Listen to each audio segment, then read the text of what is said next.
right? Still learning. So,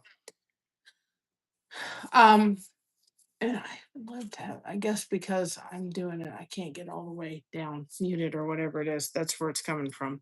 I'm in a little bit of a mess. I'm dual tonight, right? So you have to all give me a minute to kind of get myself sorted. We were out a little bit late last night. I was just tuckered and tired, and I fell asleep, and I was asleep longer than I thought. So welcome on in, Riches and Sandy Wandy. So you're gonna just watch me get organized for a minute. I got paint sticks today. Ace Hardware gave them to me so that we could try those to do the border too as well. Um, this is the project that we finished the other day. For those that did not see that, you'll have to go back and watch that live. Got my water, got everything. So now I got my fan because it gets hot in this little corner. And I'm gonna fix you all down in a minute. And just have to get the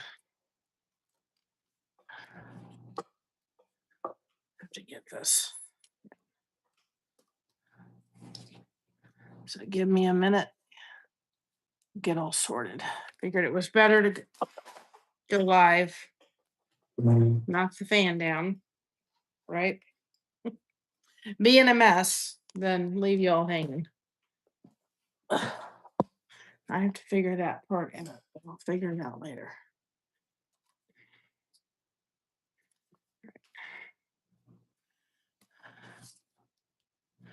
It's just got to be calm because it just gets very, very hot in this little corner over here. So, well, I'm trying to get myself organized. Hi, Otto. Welcome on in to a mess, but we'll get organized. I just literally fell asleep and I could not wake myself up enough. I moved it because I just was kind of waking up. Like I said, we had a late night last night. It's been kind of a crazy weekend. So this girl was a little tired.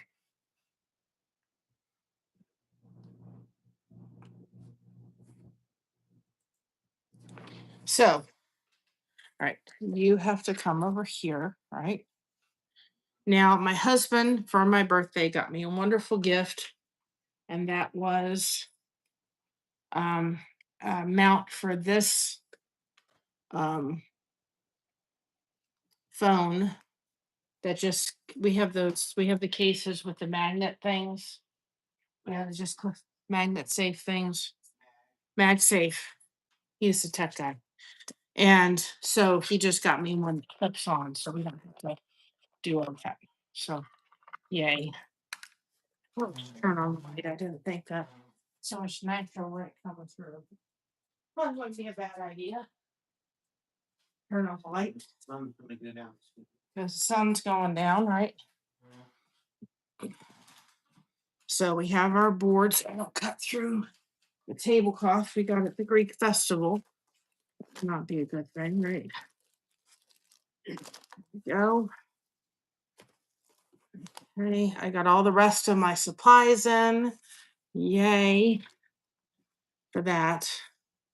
So I'm going to point you down and hopefully not. Sorry. That was not. I have to hold on to it. Like I said, we're a learning curve. But it's so much easier than the other little thing that we had before. Believe me, that little thing was just, it was not fun. So I'll probably adjust that in a minute, but I can adjust it as need be. For those that are coming on in to this mess, what do we have today? Well, I have we're doing Kinusaiga. I think I'm probably butchering the name, and if I am, I'm sorry. But I also have my juice. I haven't done my juice for a couple days, so it's time to get back on the juice train. I got to get Josh on it too. But anyway, in here is kale. little bit of kale, a little bit of blueberry, pineapple, and the rest are watermelon cubes. So we're just gonna let this sit and get all nice, and I will drink that somewhere in this live. I love the I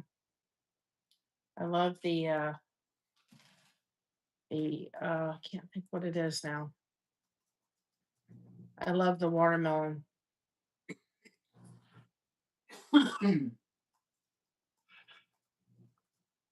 And I don't know when we're going to be able to go down to the pond because it is a mess, literally. Ugh, the geese are, I love geese, but they're making a mess. And they're not cleaning up after themselves. Let me tell you how rude that is. I'll have to fix that so that's not going to get it all sorted once I kind of get sorted. I don't know if I'm sorted yet. I feel like I am today. Oh, Lord. It's one of them days today. Just kind of, all right. So I'm going to pin this message.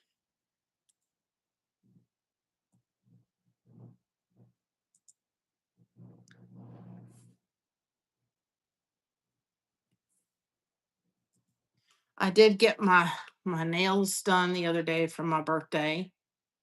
Hopefully they stay really nice for the next week because we're doing something special.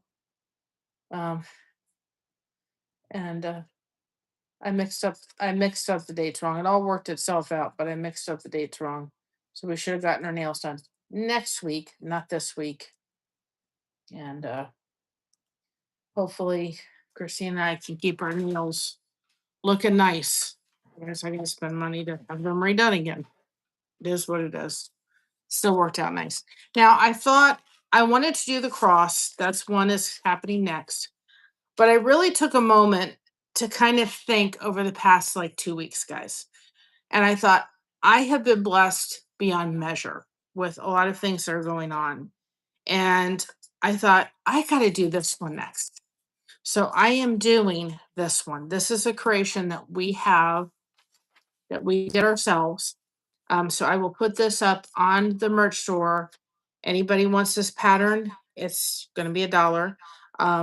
Any of our patterns will be $1. We just ask, please do not use them on the live stream without giving us credit. Let us know that you're doing that.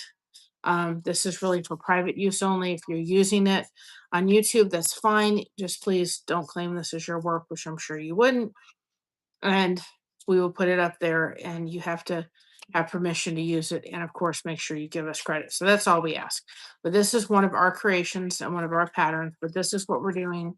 Yes, I just felt so blessed that that's what I felt like we really needed to do tonight. So this is it. Now here's the next thing. We got to finagle. We got to finagle a little bit, which we will, so that you guys are not looking at this from the wrong angle.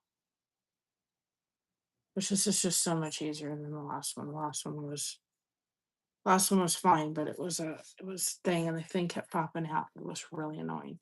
I think you can see it. I'll be working around it. Anyway, I don't think I can totally get it in the frame. There we go. Trying to work to get this out of the frame on the other camera. We're learning, guys. I think that, oh, let's do this way. We may not totally get this out, which is fine. I'm going to be sitting this way anyway. All right, well, that's okay. So I had to figure it that way. So that'll work. May have to, well, anyway, well, that'll work. If I take this, I can't move it because mom's phone was like, I forgot to tell her I was going live. I wasn't with it today, guys. Anyway, got the rest of the supplies. Got this, so I don't have, and that is on the fabric list. So I don't use Josh's knife. This is the cutting tool that a lot of people recommended. I also got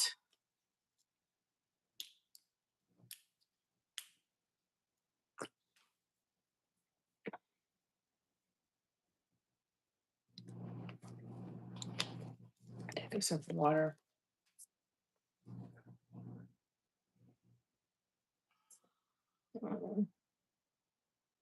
Hi, Brenda. Welcome on in. Let me see all chat because then I miss people that are coming in. Okay. I also got the seam rippers. I'm going to give a couple to Christina. And Mama had old seam rippers. So I actually gave her one that actually had a cap and a little. Sit here, Mom. Here's a seam ripper. One that's not, ancient years old. And I'm going to give 2 to Christina because we're going to work on this project together. And I'm going to have 2. So I have an extra one. I think too, what was happening last time with the other was I was finding there was fraying a lot, but her seam ripper did not have that little red ball.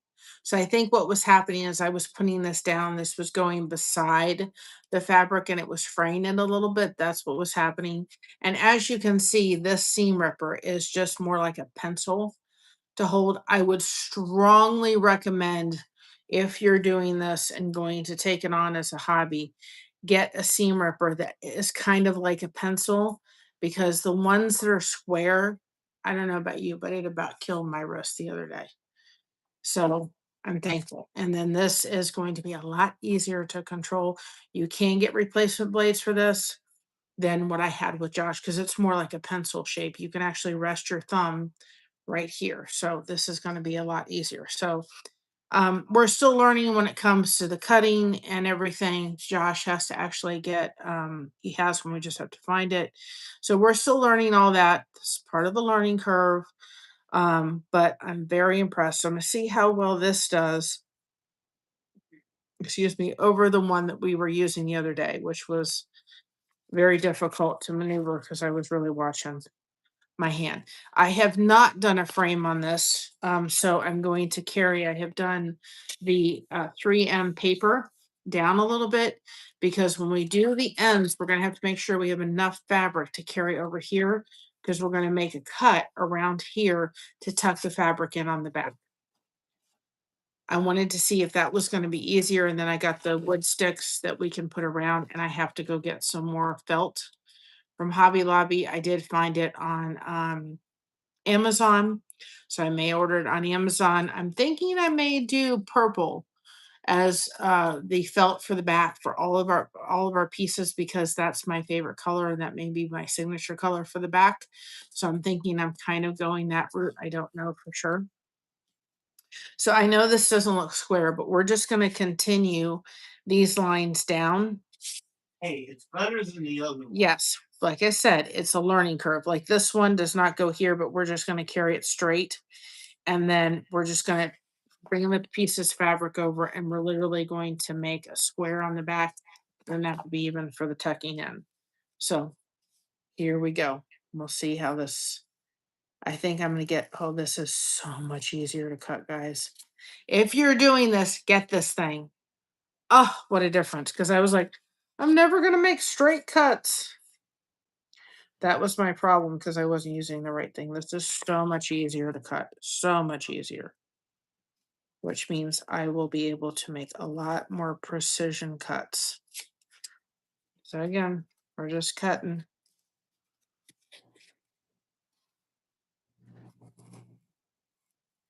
And I think I'm still going to learn. And, with things like this, it doesn't have to be totally precise.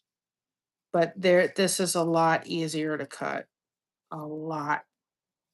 I could tell a big difference in cutting a much more precision cut. I don't know if you all can tell. Much easier to control.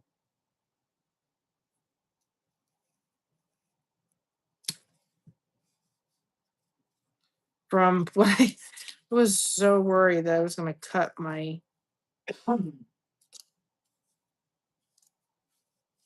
much better. And I think it's still going to be a learning curve for me, but it's much easier to cut. Yeah.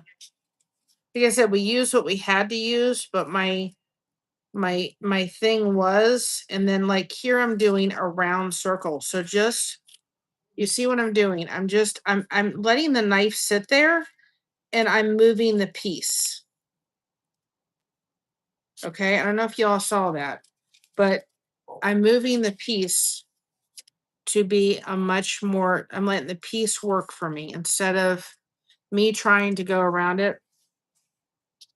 I'm taking the piece, I'll show you the other rounded piece. But it's much more, it's so much easier to use. Oh, but I have just thought, I thought I'm gonna do the cross, but I just really thought, you know what? We have just been so blessed over the past 2 weeks. I thought I have to do blessed. Yes. So if you're doing this, get this knife or this cutter. It is so much easier. So here's a rounded piece. Instead of me trying to take it, I'm leaving the knife in the position that it is, and I'm taking the knife and I'm just moving it so that the piece is moving, I'm not necessarily moving the piece. So absolutely. And then once you get initial, you can go back and make the cuts if you feel deeper. So if you're doing a more rounded piece, let your project do it. Now, I'm not going to do this part because that has tape attached to it. I want to keep the tape on there. I mean, this part isn't, but with letters, I'm letting the piece work for me.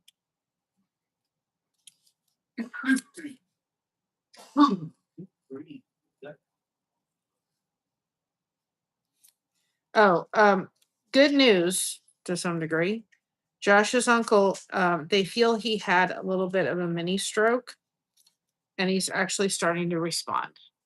So we did not need to go yet to Dayton. Um, thank goodness for that,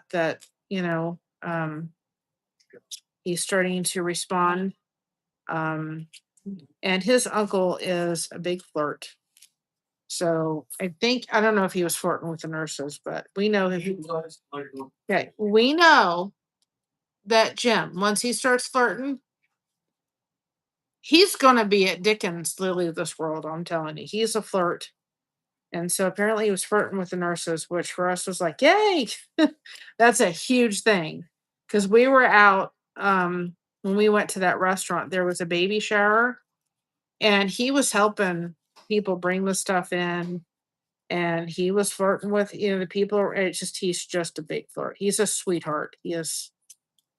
He's a big, huge sweetheart. My daughter calls him Santa Claus because he used to have a big beard. So it looked like Santa Claus. But he is responding. There was no need to go up there today. They think he had a stroke, but looks a heck of a lot better than it did a little bit ago. So thank you all to everybody that prayed for him. Thank you so much. Beyond measure because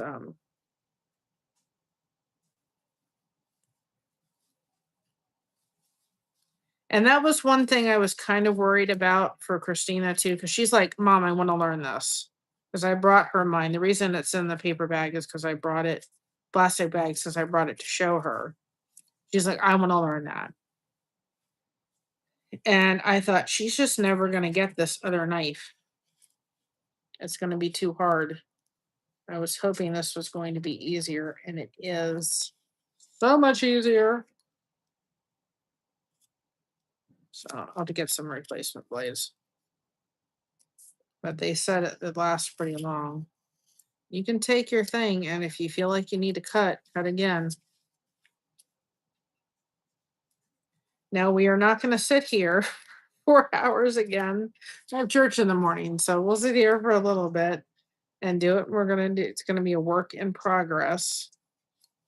I did reschedule the flag because, can you hear Mocha? Because we're going to be doing a vendors event that day. I thought I'm not going to be up to trying to do this after that. So I rescheduled that, and that's going to take several days in the making to do it actually. So, what you doing, Mocha?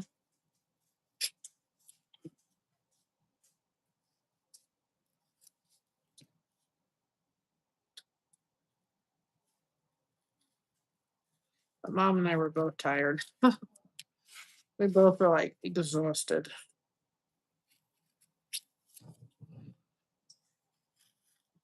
So I don't know if you realize with this knife how much faster I'm going with it. It's a much more detailed cut. Again, is it going to be perfect? No. It's not supposed to be perfect. We don't do perfect here. We do nice, we do pretty. We do not do perfect. Another thing I saw that you could do that I thought of was using heat and bond for putting on fabric.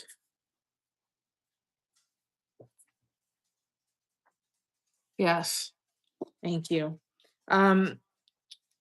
Because you can go to Dollar Tree. I sell fabric at Dollar Tree and use heat and bond. I think you could probably do that if you didn't want to do the felt and just get heat and bond and put it on the back too. Just iron it on. I think you could probably do that too. There's another project I'm going to show you all. I saw today because I have fabric. And I think I'm going to do it more for Christmas holiday because I think it make great Christmas gifts. So we're going to save that one for gifts because I think it would make a great gift. As this would. These are gifts you could definitely do if you found a pattern that just fits somebody. I'm saving the words because then once I start doing that, I'm going to lose. Bingo. It's okay. She's hiding by me because she's like, oh. Now you can see this piece right here. We're going to take that. We're going to let it go, and we're going to let we're going to move. We're going to put the knife in or the cutting tool, and then take it and holding it down, and then turning it.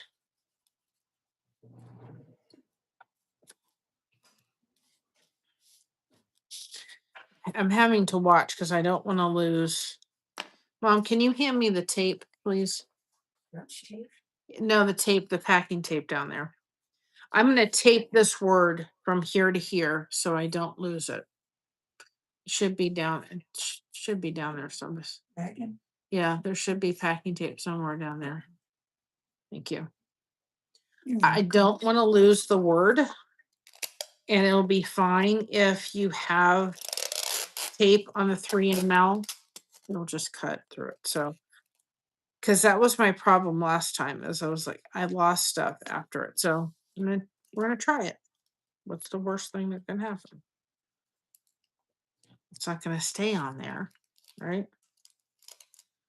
It's gonna be cut. I would take backing tape, especially if you have words that you know that I'm good, but I'm not that good. So I'm gonna take it. I'm gonna do one more. Take that one. And I would just get packing tape from Dollar Tree, guys. You're not gonna use it. So I'm gonna take that. I'm gonna take that down here. And then that way I've got the words aren't going necessarily anywhere easily. So I'm gonna start losing it in a minute.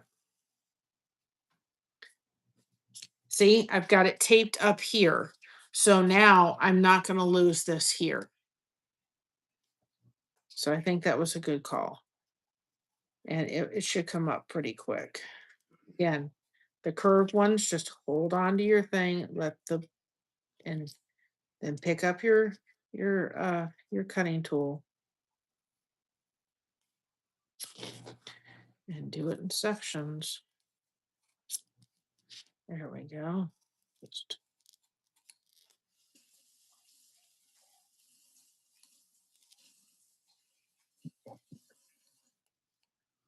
kind of gonna, I'm holding on to that for a minute.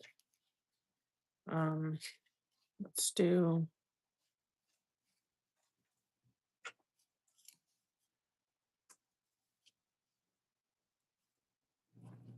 I'm gonna get this a little bit more precise.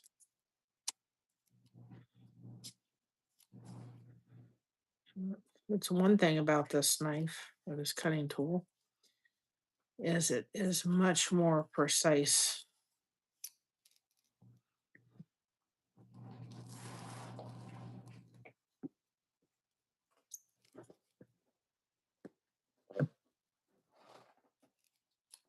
And just do it in sections. Like I'm doing it and I can't get the thing to turn. I want it. I'm just doing it in sections. Moving it in little sections. And one thing about this specific one, it's got a nice tip to it. So I get started where I need to. But I would tell you to definitely, if you're doing words and you're like, I'm not going to be able to recreate that, go ahead and tape down your thing so you don't lose your letters.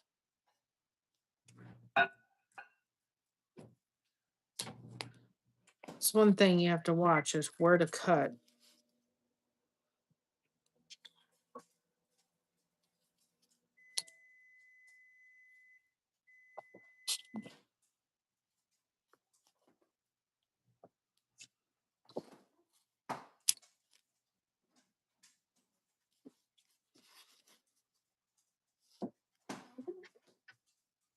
I'm going to break the letters for a minute.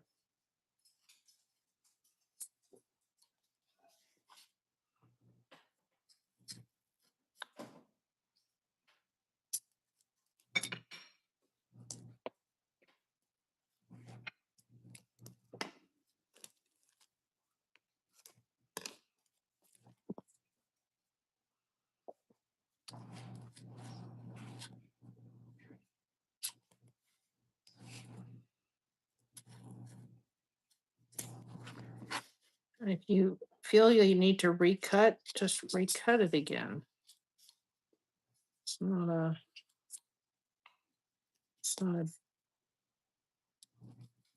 think it actually helps to have the tape on there, especially with some of these, because you've got a little bit of a hold. I think if I hadn't taped it, it would have been a mess.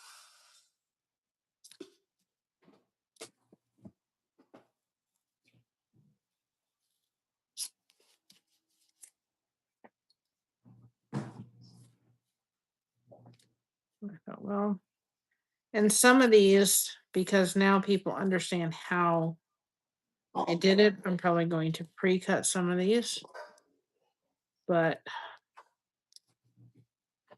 I wanted to show you all. And I wanted to do a live example of this versus the other thing that I used. So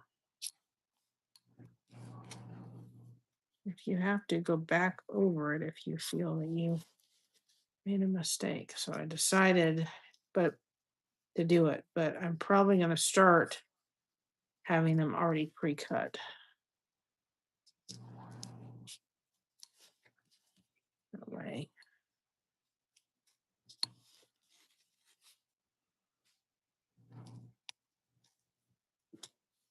But we're going to do this together. See how it does.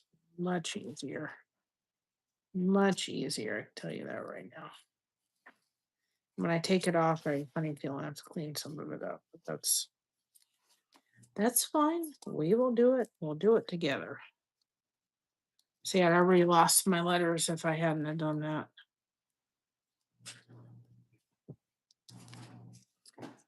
And if you need to, take your finger down and hold it down.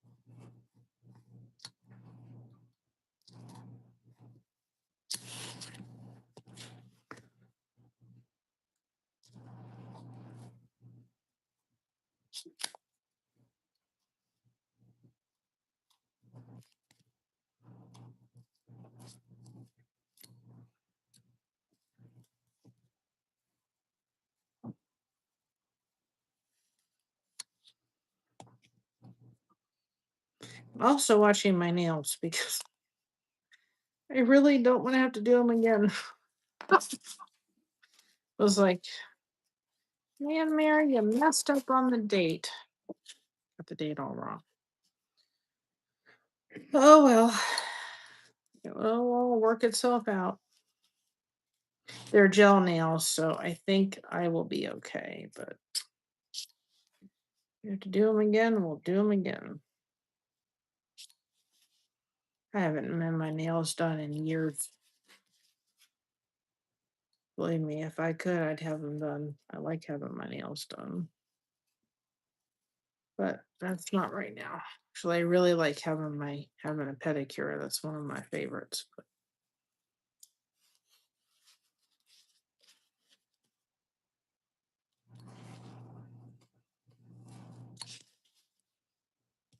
because this takes the longest part.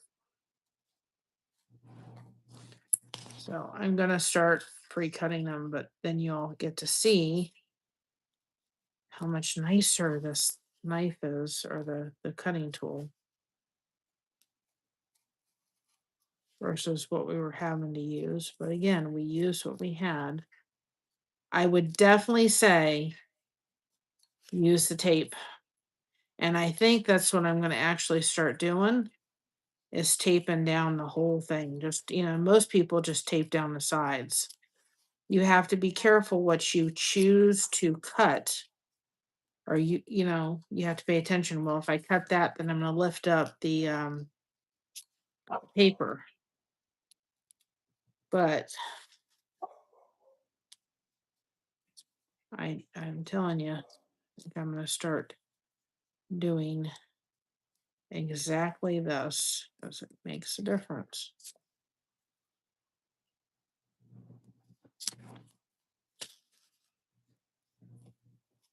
To have the whole piece be held down, and then you're not losing it. And I'm wondering, another thing I was thinking about trying is actually using it's for fabric, but it's like it's not a permanent, it's a temporary glue, and I've got some someplace. I gotta find it. And spraying that down on top with the paper, and seeing if that holds it for a little bit till you're ready to peel it off, just to give it a little bit more hold.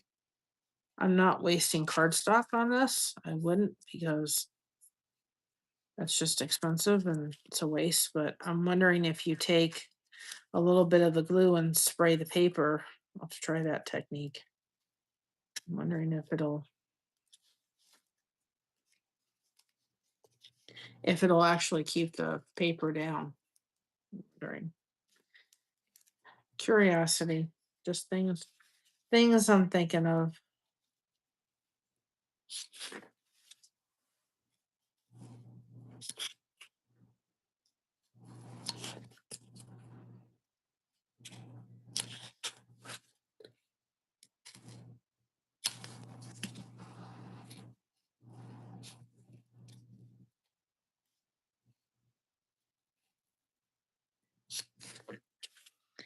And this is part of it, is just technique. It's just, we're learning about cutting the material and cutting the pattern out, and all of that. And so don't see, I didn't move the thing very far for that. Don't, your first one that you did, and you're thinking maybe to yourself, I'm not going to be that good. Now I went over here a little bit more. Don't worry about it. Take your thing, go back over that little part. Hold on to this part, because it's going to slip right out of it.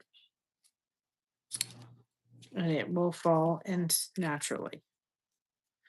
It'll be fine. I'm going to hit this part next because I don't want to lose that inner part.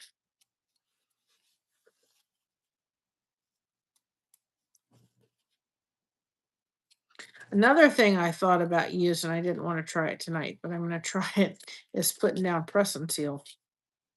I thought that would be something to think about using, because that would hold all the pieces down in my way of thinking of it.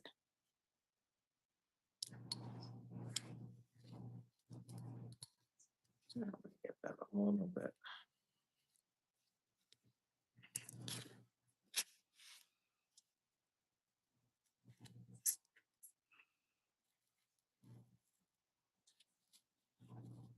You can also take it and just move, if you need to, take your knife, get it positioned in there, and just take it up, take it up. It's not as easy, but you can do it that way too. I'm gonna hit this before I loosen that. Oops, that. If you do a wrong thing, just redo it again. You'll find your niche in there. I did that one a little bit off, so I'm just gonna recut it again.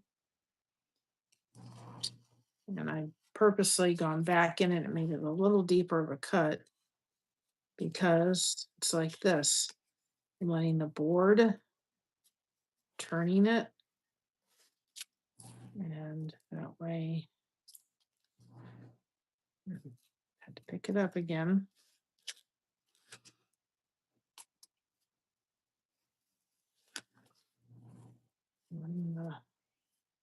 This is so much easier to cut. I can't believe it. 'Cause I was somewhat struggling on on what day, whatever day we did it.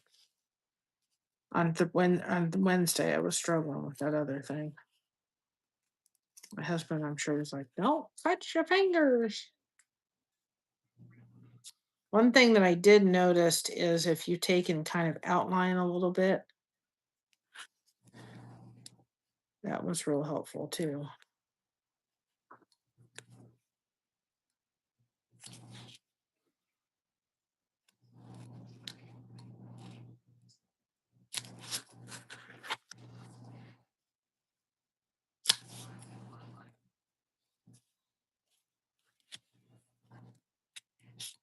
I'll have to do some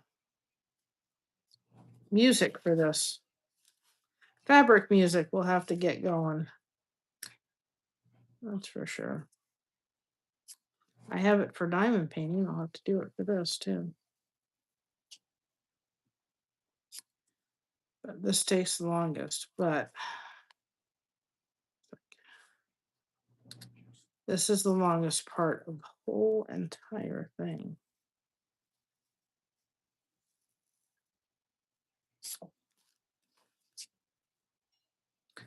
And again, just remember when you're doing this, I am learning, you are learning.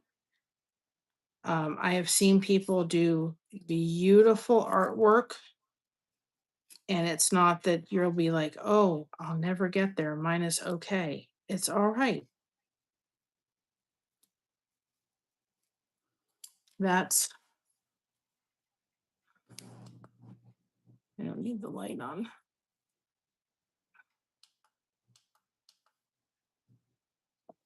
This side. This little fan works out great because all the heat from the pouring in the window. I have to have the fan on because it gets really warm over here. And the best thing I ever found. I originally was not going to keep it for me. I'm using it in my room at night because with all the sun that pours into our bedroom all day, and then nighttime we're just roasting. So it helps. In the winter we freeze, and in the summer we roast. I think I got it all. Let me see. Let me make this one. These all pieces. Let's peel this back and see what we got. I think I got it all. I think.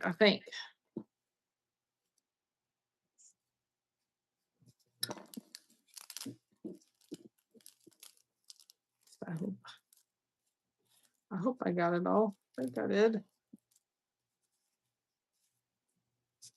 Looks like I did.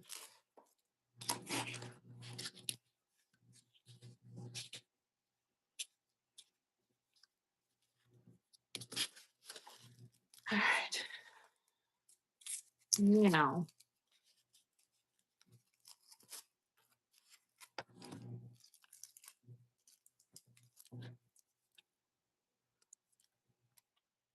Oh, yeah, I'm sorry. My thing did not go up. I apologize. Hey, Yoga, yeah, Yoji. Hopefully, I said that right. India, welcome on in. Sorry, my thing didn't move, and I'm like, wait a minute. Welcome on in. I'm very sorry. You can put hashtag blessed in the chat if you want people to connect with your channel. Welcome in. We are doing this. We do just I forgot a little piece, but I can fix that. We do a right arrangement of stuff on this channel, but we do focus on connecting. Just kind of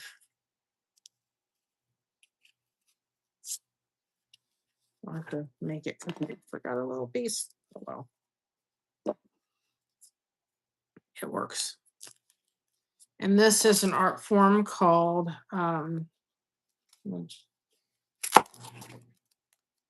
it's called Kinusaiga. I think I'm learning it. I'm trying to learn the name. And so we're learning how to do it, and I'm loving it. I do pieces and stages for sure. I would also recommend keeping your knife out. I learned that the other day, as you may have pieces that you need to go a little deeper into the foam. Do not use styrofoam. Styrofoam is not what you need for this. You need the Pink Panther foam. And I'm going over some of these marks that I can see are just not as deep as they need to be. So I'm just going over them again because you just tell they're just not deep enough for the fabric. So this is insulated foam. You get it at your home improvement store. You will not get it in your craft aisle. And I can tell you I'll keep this example. This is what we used the other night. I showed people the problem with the foam or the styrofoam is it dips in and it's really not sturdy for what you need to do with this. So this is insulation board. This is the list we have on Amazon. Some of them are affiliate links. Oh, welcome on in. It's amazing what technology can do, right? And I did not, I put the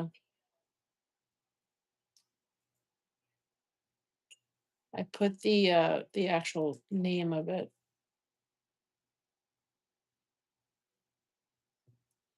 That's the fabric list.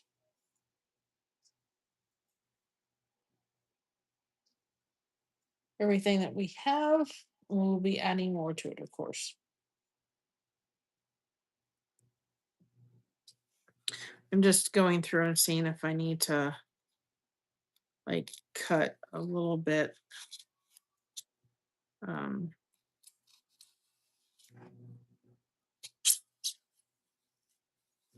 If I need to clean up anything, but I kind of clean up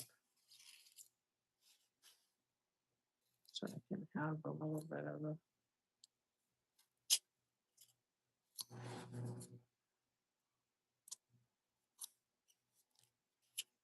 To go back here because this just did not get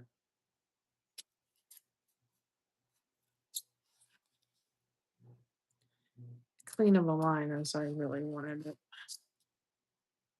especially the letters.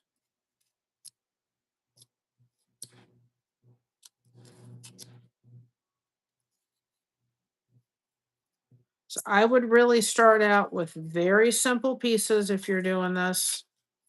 I mean, this is a little bit of a challenge, I can tell you that, but I just, the cross is so much, I thought the cross is going to be so much easier, but I just felt like, I've just been so blessed beyond measure that I just needed to do this one tonight. This is just the one that called to me.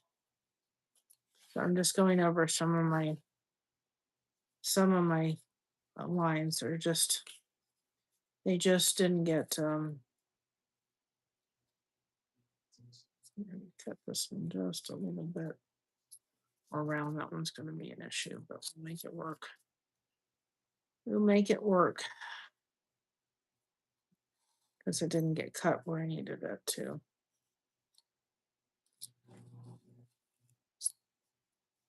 So learning how to cut, I think, and I had to do this again. I do them in much more straight letters. I will modify this pattern. I love the bobble letters, but I think we need straight line letters. So I will. And like I said, we may do this one again. But I think what I'll do is make it so that they're straight. I think I'll offer both. I'll offer this one and I'll offer the more straight lines.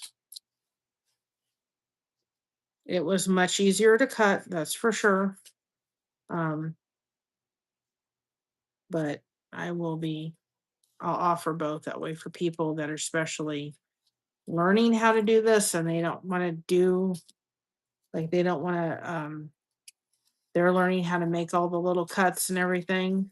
They're going to be easier to do it in with straight letters. So I'll do both. Bubble letters and straight. We'll do them both.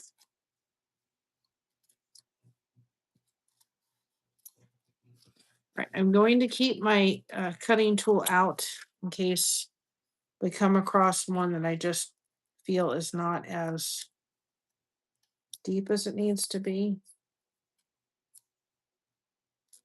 And then the next thing we have to decide is how we're going to work. Where's the, I don't need to lose that, right, guys? Took it off. Now I don't know what I did. The lid, it's right here. I don't need to lose the lid. I'm going to get a container to put this lid on when I'm on a live. I think that would be a smart. It's such a little, it's a little bit of a cover. It's not very big. Okay. I think we're going to start with the heart.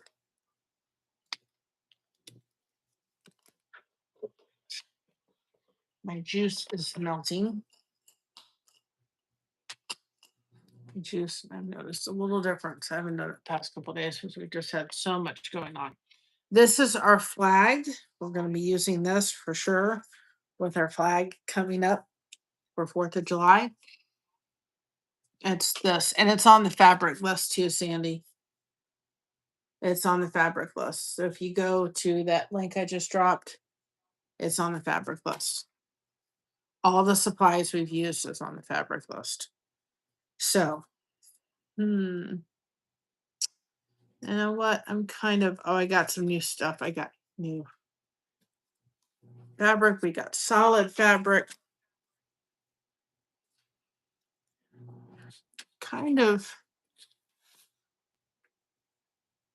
Let's see. Kind of thinking this only because I love the connecting thing. That's what we do here in this challenge. We do a lot of connecting. So I'm kind of leaning towards this for the heart just because of the connections on it that are made. And this one pretty too. Going wild, right? I think I'm going to use that one.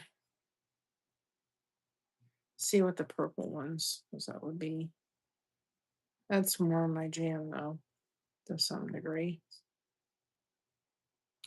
Let's see what the purples are like.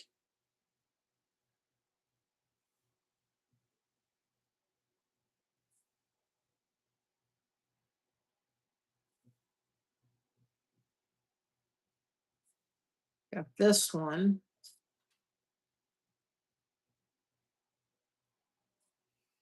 Do you like the red one?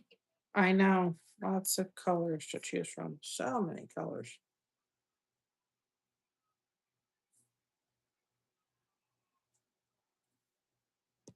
Do you all like this one for the heart? Just all those connections. So when I'm looking at it, picturing it in my head, it's all the connecting things.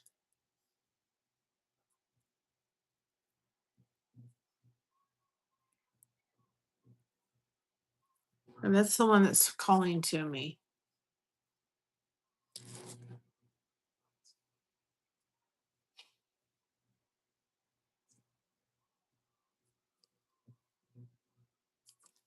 Let me see this one. Hold on a second. Or this would be fun too. This would be another one. I don't know. Maybe we're going to switch. So if I start off with that, it's such a bold color though. You know, I'm not used to having my nails done. This would be cool too. I think we're going to go with this. Guys, I'm a purple girl. It's my jam. I think this I like better. This is kind of in this is going to take a whole different thing. But I think this one still has all the connecting points. It's just a little bit. We're going with this one. We're going with that one. Okay, then you take your little tool. You take your seam ripper.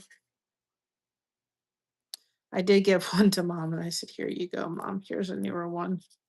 And I think again, her ones did not have that little ball on the bottom. What I was finding out was the fabric was getting kind of ripped a little bit. And I think that's what was happening. So we're going to do this. Which way? I kind of like, let's do it like that. Kind of think it'll look better than going down. And one thing I did, no, here's the thing. We're going to a bottom level. So we've got to take this down, okay?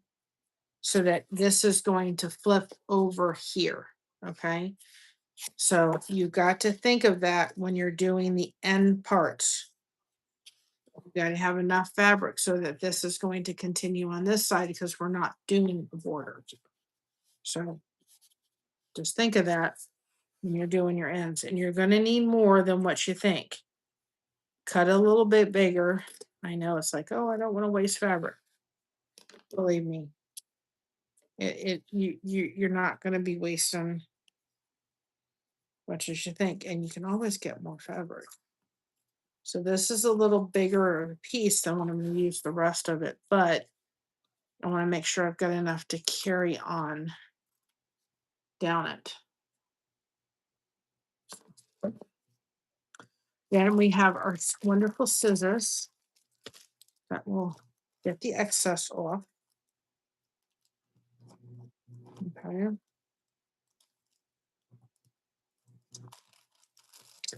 And we're going to take our thing and figure out where this is going to lie. So kind of like right here. And this is going to be on the back. Nobody is going to see this part. This is just to tuck in your back end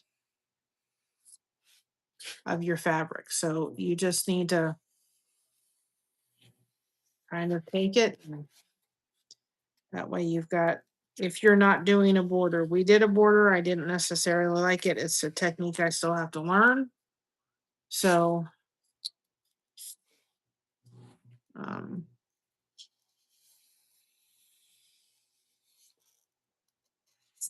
you're not going to see that. So it doesn't have to be.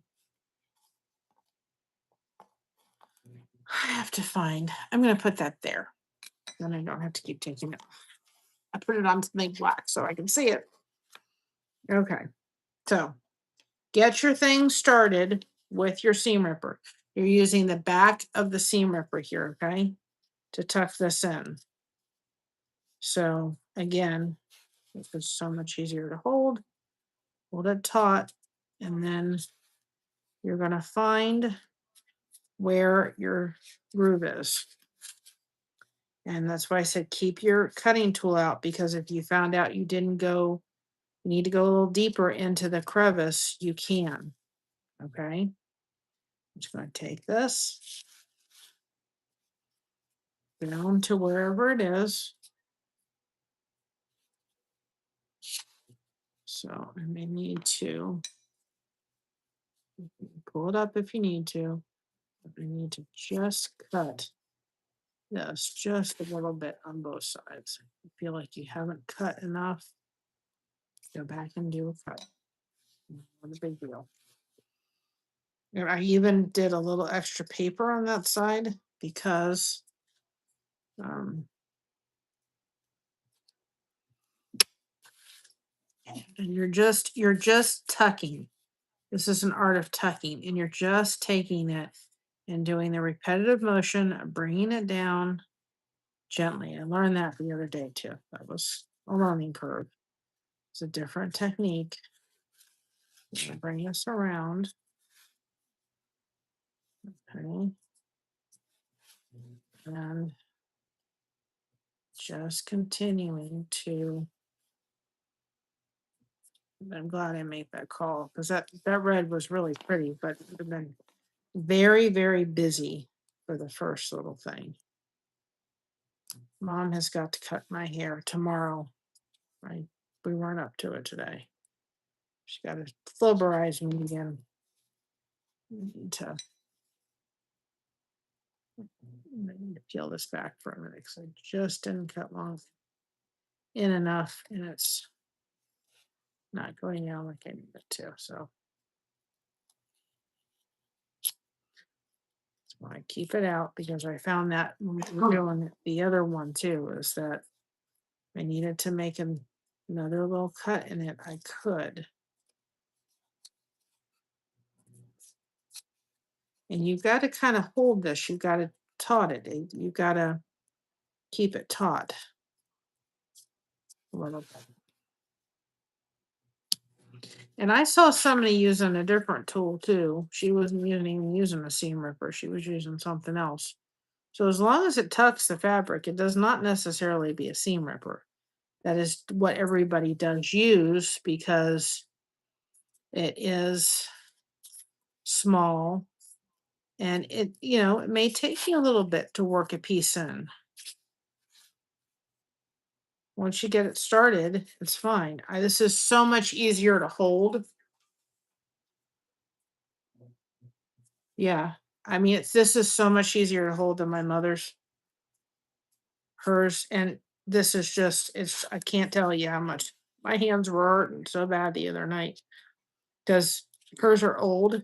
And I wouldn't recommend the square one. This one is like holding a pencil. It's just so much easier to control. Well, it all depends how, and that was one thing I learned too the other night, is if I did them too close where I wasn't tucking enough fabric in, what was happening too was I had to go back because I was seeing frays happen. So you've got to tuck in enough fabric so that when it's in there too, so it's going to hold. And two, so you're not getting frays. I was getting a lot of frays because I just didn't tuck it in far enough. So that was one thing that I learned too. Don't cut too much fabric. Get your fabric kind of situated in there. Now we don't want to, on the end part here, cut too much.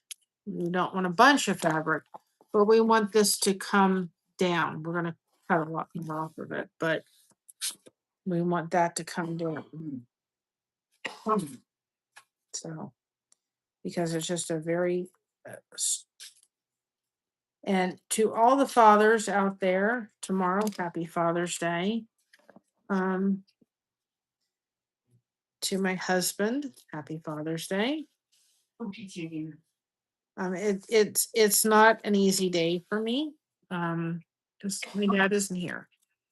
My dad is in heaven, so he celebrates Heavenly Father's Day. So I kind of struggle.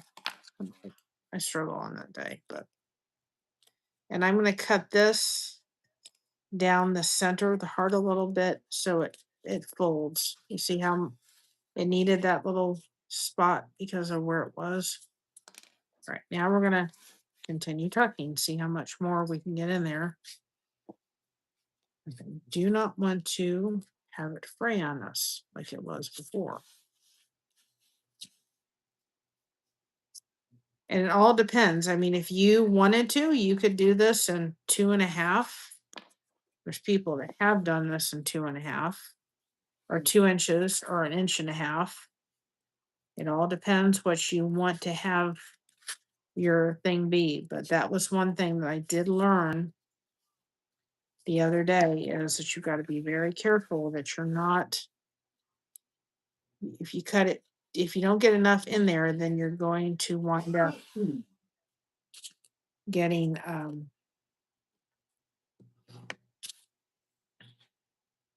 long as you're leaving enough to get to the back. And these pointed scissors really help you get close, but don't just kind of tuck it in there and then walk away. You really need to make sure it's tucked in there before you're cutting as close as I am.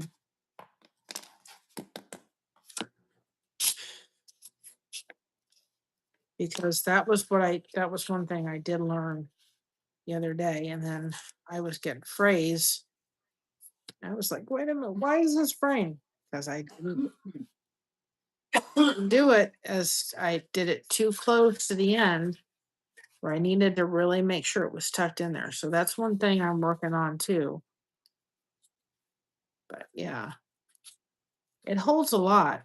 It's very surprising. I'd have to admit that. Yep, I got it. And it's not going to happen. Some of them are more detailed than others. It's not going to happen. Just take your time. This is not a rush.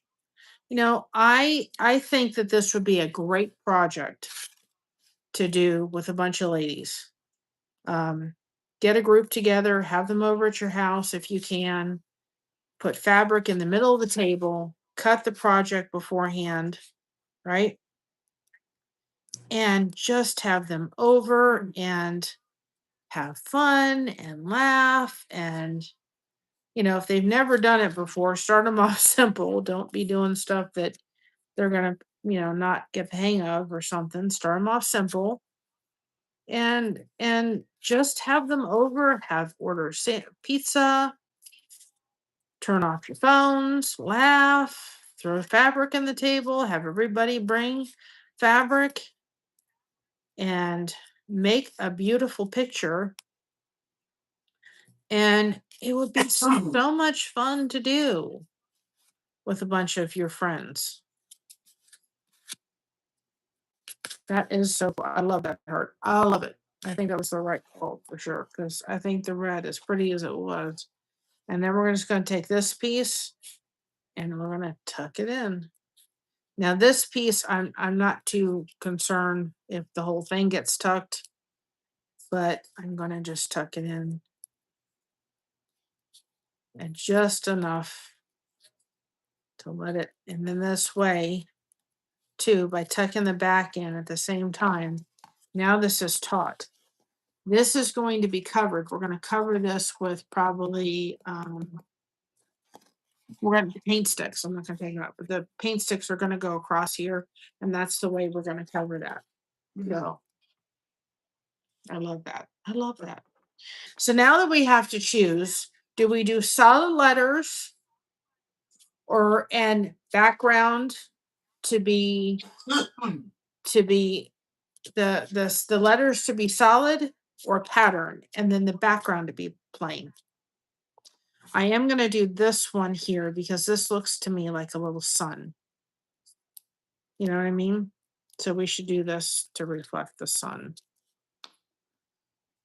Okay, okie dokie.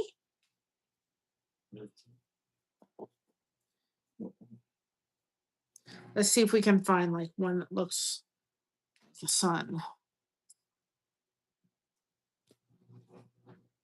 Let's see. Let's see. I'm not a yellow person. That would go well. That's one.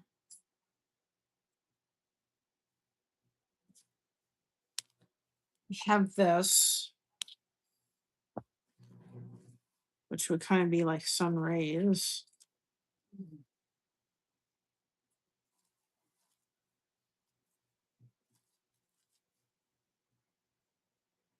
We have something else I think I may use actually. And the lady that donated all of this wonderful fabric from our community, she said that it had a very special meaning to her. Yeah, it does, but let's see. May go that route. Oops, let's not put it on there.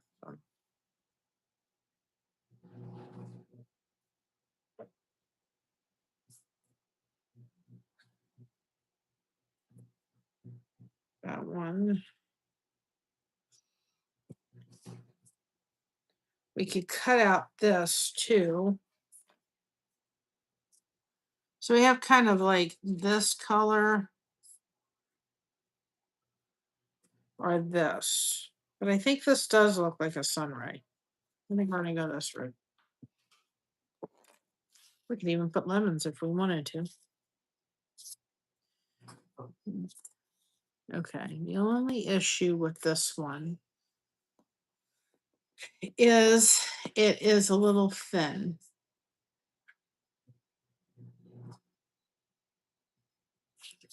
That's the only problem.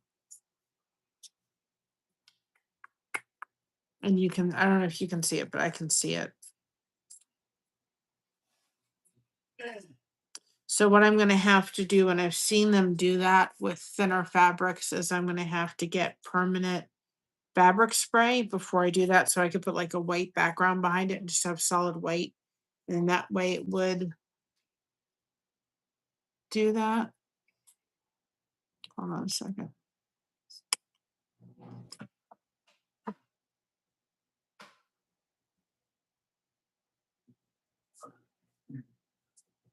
This one, you may have to do that one till I get that.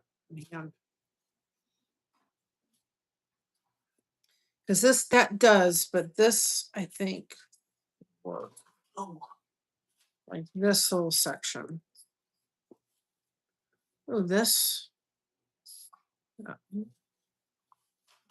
got an idea. I have an idea. This is kind of shaped. You see that? Kind of just like that. Must have meant, it must have been meant for it, right?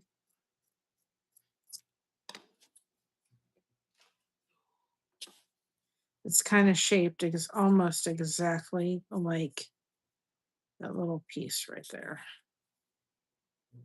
Kind of.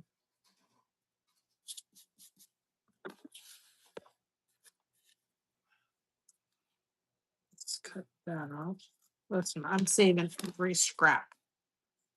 Every scrap. But I've seen people do it. If the fabric is a little thin, they just get, they have white and we have some white and they just get the stuff that you spray permanent and then it sticks the two fabrics together and then you can use it. So that's what we'll have to get, which is fine. You can get that at the Hobby Lobby next time. And you have to kind of pay attention a little bit. You're not going into a section you're not supposed to go into yet. Oh, I like that.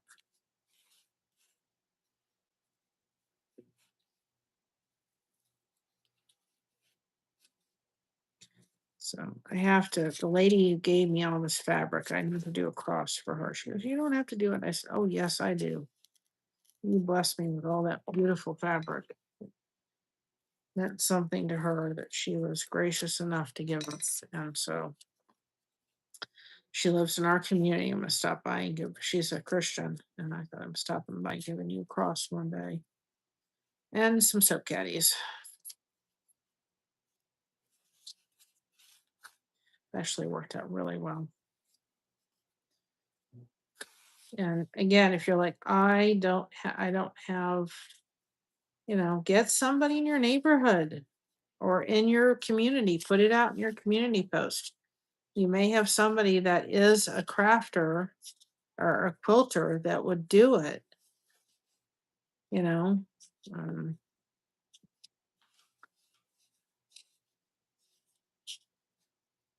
I'd like to go down to when I get good enough with this, I want to go down to like the Amish country and see if I can get some of these maybe in some of the stores down there. I think they may actually do very well down there.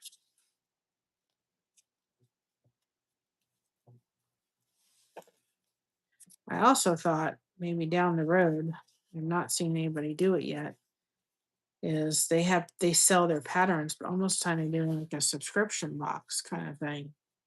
Is, being able to have that where people get a different pattern every month, you know. Who knows? I have no idea why this was put on my plate. I can honestly say it was put on my plate. Um, I don't quite know why, other than I was supposed to do it.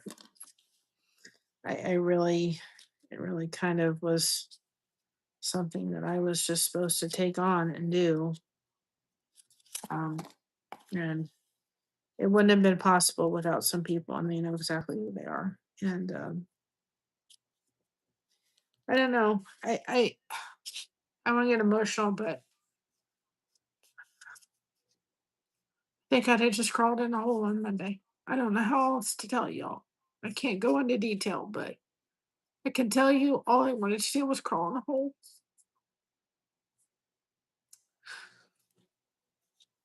And somebody lifted me out of it. You guys did, but that's all I wanted to do was crawl in a hole last Monday. And I just thought, okay, just I'm done. And God was like, no, you're not. Um, and I thought about doing the cross because faith is very important to me, my faith and my walk with Jesus. And I try not to do it here too often because I know that not everybody believes that. And that's okay. But um I am I just I just thought I have been so blessed, and that's what spoke to my heart. And the cross is coming next, guys. Um, but I thought this is the one that needed to happen to start next. Um, because between mama's thing not being that, I'm gonna be a grandmother soon, just everything. And you know, I've just spent my life, I don't know how else to describe it. Now, this is kind of getting taught here. So take your scissors if you need to and just around the corners, just snip it a little bit because it'll make it a little easier. Um, you know, I've spent my life kind of being this finding my circle has been always so hard because I know I'm an intense person. I know I can talk a lot. I know I can like the thing that happened yesterday um was my fault, and Josh read the text and he's like, I did mixed up those dates too from the way the text sounded. Now I will forever always confirm dates again. I'll never do that again because that was one lesson learned, of course. And you don't want too much fabric. If you start to see you get too much, you gotta kind of take it out because then you'll get it too bulky in there. Um anyway, I literally read the thing and I got it all mixed up in my head. Well, that's part of my dyslexia. And people don't believe I have it. I do because I just totally took the dates and I for next week, not this week. And thank goodness I looked at the text because I was messaging the person saying, "Oh, we're looking forward to seeing you." And I thought, let me check this. And I'm like, oh no, me and my brain. And that's what happened. It'll all work itself out. Just pray for no rain, guys. We're not supposed to get any that day. Let's just pray for no rain. So anyway. But it was, I just was like, well, and I felt really stupid. But it's just the way my brain works. It's part of that little part. And I'm learning, see, it's fraying again. Oh well, it's not fraying. It's just I haven't gotten that piece down. Okay. And some of the fabric that I got from the wonderful lady is older fabric. So I think it's certainly, it's also, I think, easier to fray as well, but we'll figure it out. It's certainly working better to have a seam ripper with that little end on thing because you're not ripping the fabric. That was what was happening before, as I was ripping it as I was getting it because it didn't have that protective tip on it. So I absolutely say to you, make sure you got a newer seam ripper. If you got an old seam ripper that doesn't have a tip, it's going to make an impact.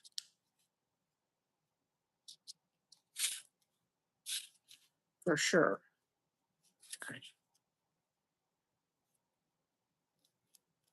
And it's all about learning. You're learning this. This is not okay. You're learning technique. And I've never done the circle part before. So, and I had to go in there with my seam ripper a little bit and pull out because I pushed it in too far. So you can go in and pull up if you need to, if you've pushed it down, and it will be fine. Once it's done that, it's going to do its thing. It'll be fine. And I think we'll cover that part up. So I like that. It kind of looks like the sun. All right. Now, the next question is um I'm kind of thinking, I don't know which way to do it. Do the letters in solid, which I think may be easier to read.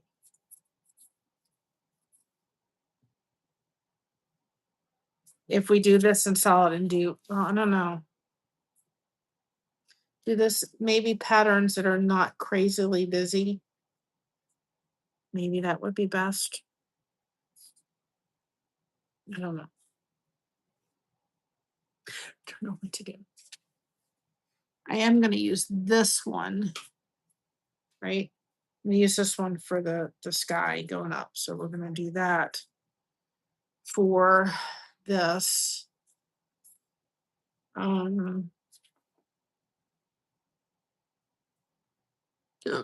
Excuse me.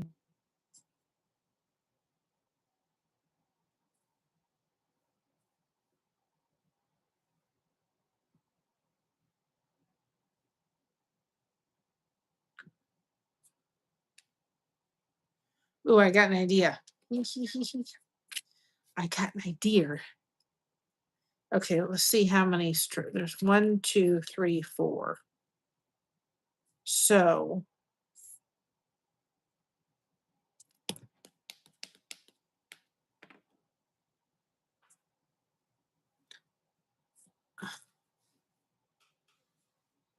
pull out this. Okay. For this side and this side, we're going to use a little bit of, I think it's this considered like a part. For this side, and so if I do this side and this side, which looks like it's part of the sun here, white, white. Okay, that's what we're going to do. So we're going to do this part here.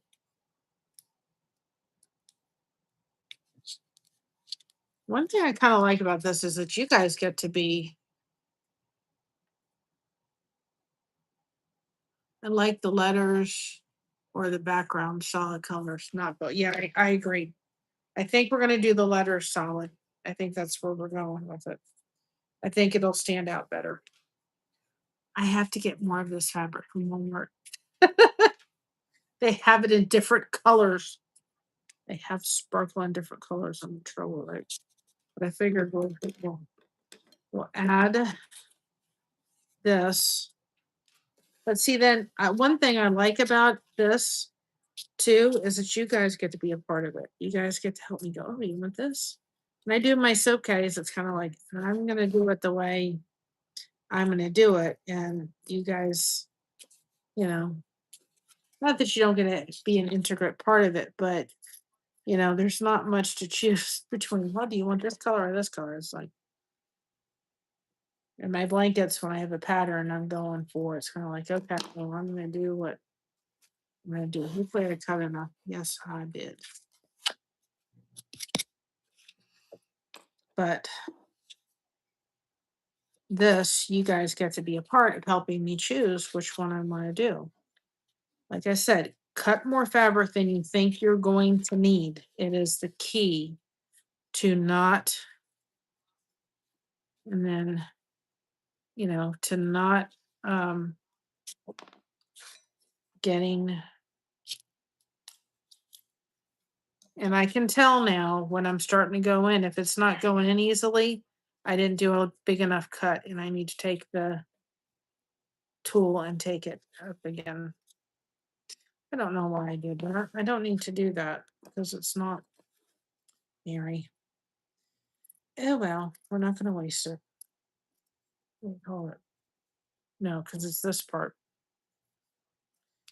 That's okay. We'll use it at some point. I'm not wasting that. It's not gonna go for waste. It's the next piece over it's this piece that's going down there, not this piece. But cut more than you think because it'll be definitely the thing to do. And you're really taking your tool and you see how I'm just taking it over and over again, slow and steady wins the race, taking it down this end. I'm doing that repetitive motion over and over again. It's like taking it and going it down, taking it and just repeating it over and over again. Just taking it and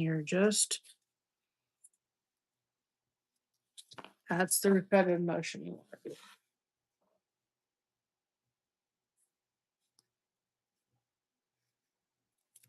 We went to California. We went to the wine country, Sebastian or something like that. I've been to down. San Sebastian was Florida.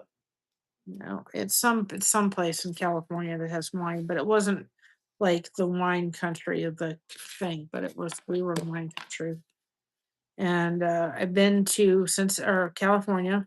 I've been to uh down the Crooked Street. I've been to Chinatown. I was young. My dad had Navy Reserve and I went with them and my aunt lived there. And so we went to see her. Now I gotta tell you a story. Y'all know in California how crooked, how hilly the roads are, right? So we were in California, and I don't know which part of it was, but it was down with all the houses and everything, right? And it was Easter, and I slept over at my aunt's house, and um, my dad and my mom went back to Naval Reserve training duty, or back to the base because that's where we were staying at, and we went to my dad came, okay, to the place to my aunt's house. And I gotta show you this. I gotta start from the stretch. Um, it was like on a corner. Okay. So my dad parked my uncle's truck here. My aunt's car was parked here. And my dad says, as he's looking out the window, there looks like a car going down the road, but it doesn't look like anybody's in it. It was in the top of the hill of San Francisco. So it was on the top of the hill, and that car came down the hill and hit. The first car it hit was the back of my aunt's car. Well, my aunt painted, and so she had cans and gallons of paint in the back of her car. It's a hatchback.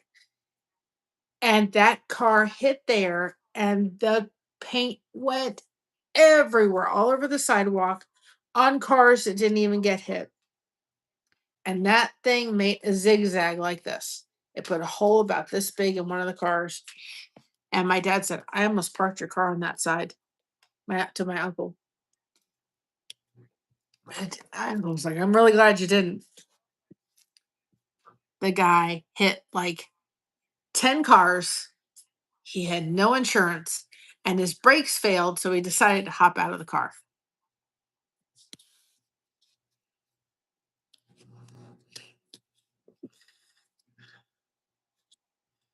So there was no getting it, like, getting the insurance to cover the damage to the car because the guy had no insurance.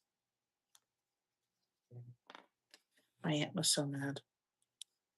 So was everybody else that got their car destroyed by this guy that had no insurance, that decided that his brakes were failing, so let him hop out. And there was paint on cars that didn't even have damage. It was a mess. There was paint all over the sock. There was paint on the fence. Paint everywhere. Really, it was a mess.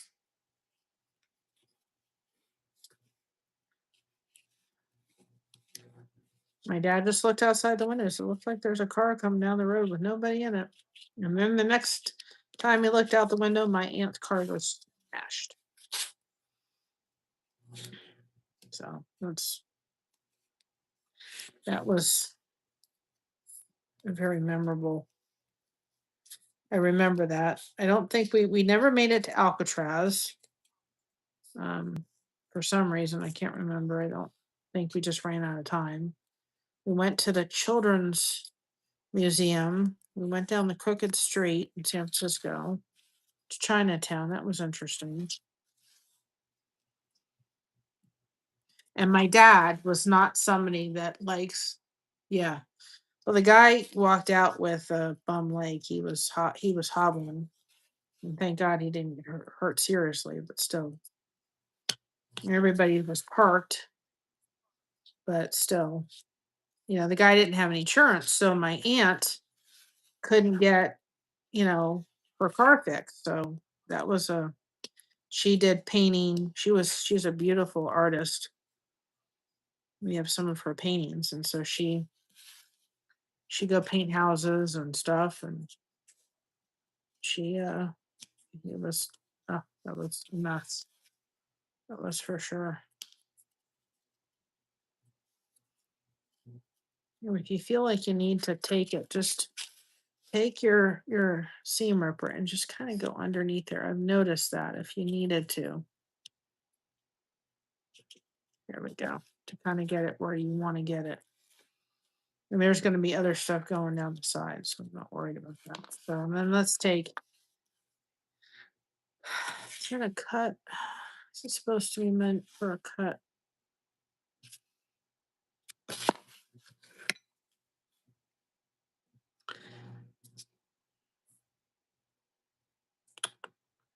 This is kind of supposed to. Let me look at my pattern. Have your pattern handy after you do it, then you can look if you need to. So that side, yes, it's supposed to. So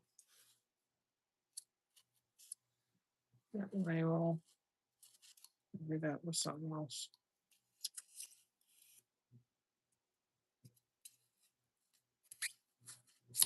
Couldn't tell. It was an interesting trip, I can tell you that. Best sourdough bread though I've ever had. Yeah, and we didn't. I don't remember why we didn't get to Alcatraz. I think it was windy, and they were. I don't remember why, but I do remember my dad and I went to California. We went and we were on a plane for hours. I mean hours. And my dad told me we were going to California. I was so excited. And about 2 weeks prior to when I was going to get out of school, and my mom was like, Chuck, because I couldn't focus in school the rest of the time. Oh, my teacher was so upset. Don't tell Mary. They did. And we went, and I'll just never forget.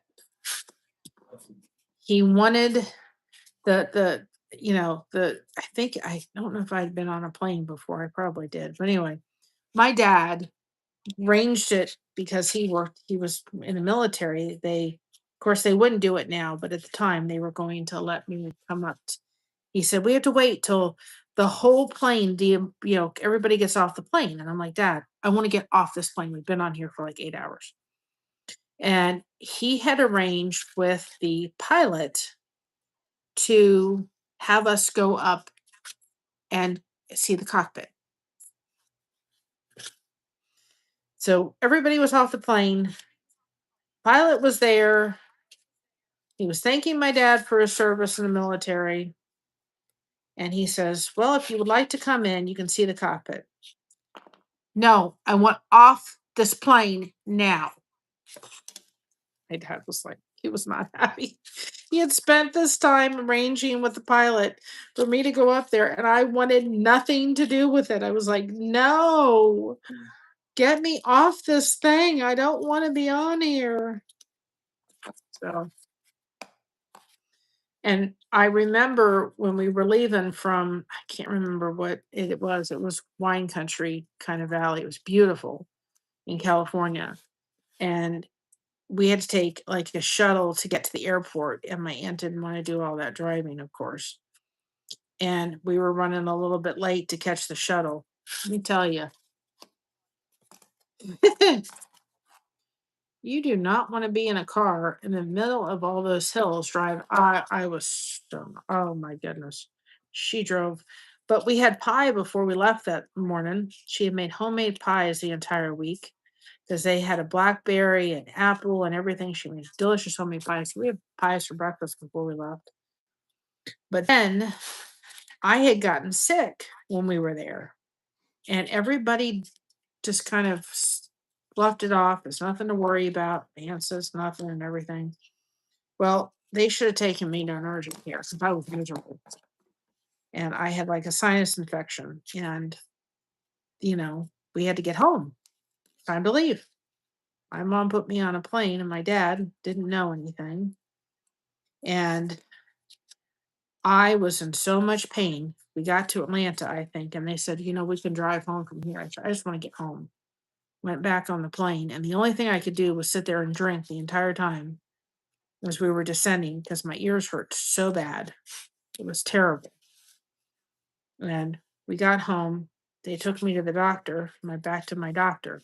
My doctor was not happy with my mother. He said, don't you ever do that again. He said, do you realize you could have bursted her eardrums? He said, she should have been on antibiotics in California. He said, never again. He said, don't ever do that. He said, if anything happens, he said, you call me. He said, I'll call him an antibiotic. He said, she really, thank God she didn't lose her hearing or she didn't burst an eardrum. Oh, he was not happy with my mother, but, think I needed anything. But man, I was miserable. Thank God. I mean, that was the hand of God protecting me because my mother felt terrible, but, she didn't know, but I was in so much pain. It was not even funny. It's just like, now I will say that this does a little bit, I don't know if you can see it, a little bit of like purple hue to it.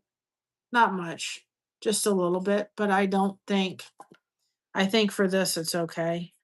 And I think the glitter kind of takes it away. It's thick enough. It just shows off a little bit of the purple. All right, we're going to take this and do this. Right. I think one of my favorite trips, and I'll always remember my dad for it, and I'll thank him. I was just so thankful.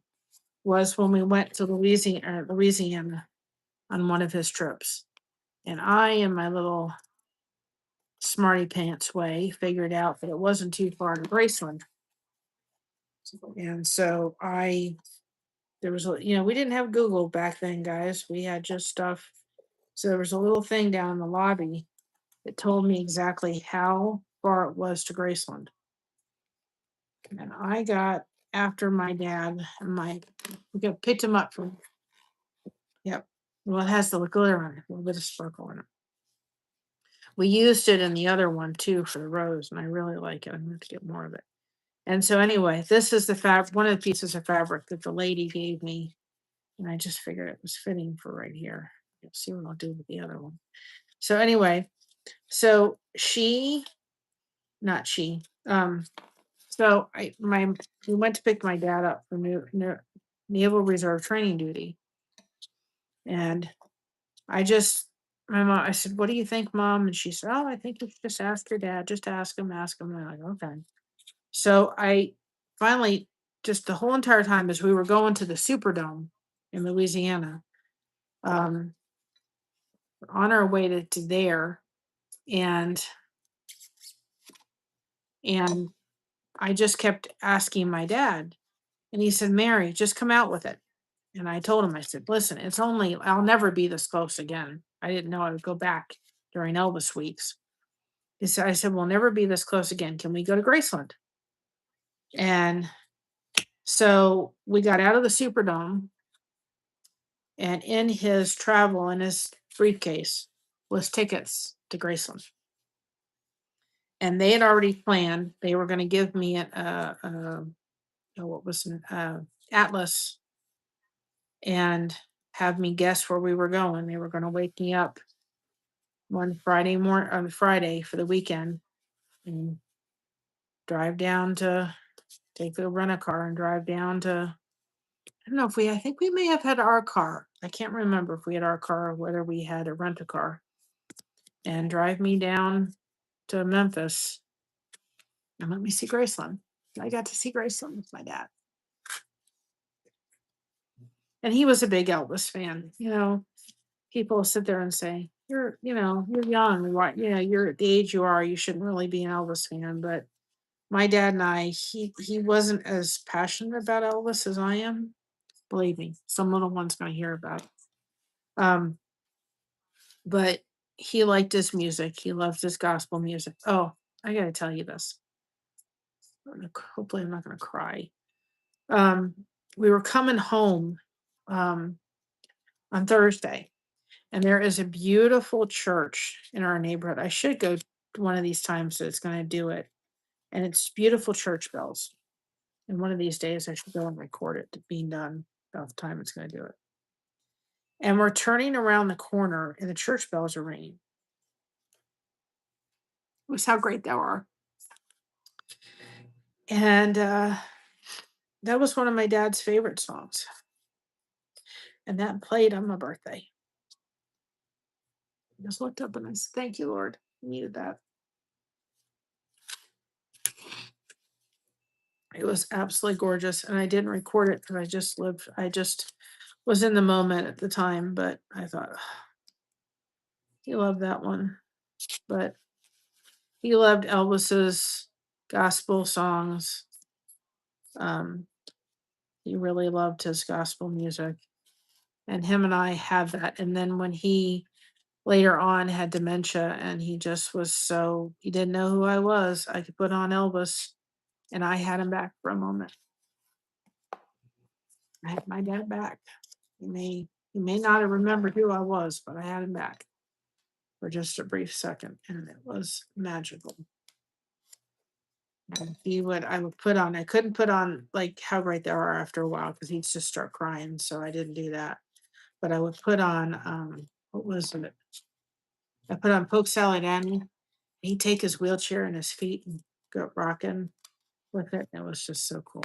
Um, I have a very special place in my heart because of that. And two, and I'm not going to say this in the sense of, 'cause I also know that was there was a lot that kept me here for sure. But and having, having people in my life, and especially my mom's life that chose to leave this world before their time. Um, I knew what was what was what was absolutely that I was not going to. There was times I did feel like I'm just done. I don't want to be in this world anymore. I'm done. I'm done with being bullied. I'm done with not fitting in, all that stuff. And so I ended up just a lot of times in my life being very lonely. And so I just was like, well, it sure kept me. But I come home and I put on Elvis and I put on him and I got lost for a while. And we belonged to an Elvis group I was a member of. I was the youngest person in this group. There was a lady, I've talked about her before. Her name was Gail. My daughter called her Grandma Gail. I called her Grandma. But she had had a daughter that was schizophrenia and a son that just never did want to have kids. And so because of those reasons, I kind of became her grandchild. And because of my history, I loved my grandmothers. Believe me, I did love them, but they were also very difficult. Um, and my one grandmother struggled with mental illness, so it was difficult. And so you're not going to see that, but that certainly becomes a lot cleaner than the way we try to do it before. But I have to get that technique down. And so anyway, um, I thank God for that woman.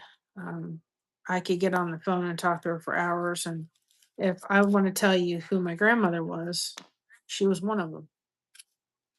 And she was one I could get on the phone and talk to and have conversations with. We went to Graceland together. Just amazing memories with her. And I just thank God that she brought her in my life and brought Elvis in my life in a way that I could kind of, you know, it's just it's why I'm so like attached and why he will always be my favorite artist because there's a lot with that and my dad and there's a lot of attachment for sure.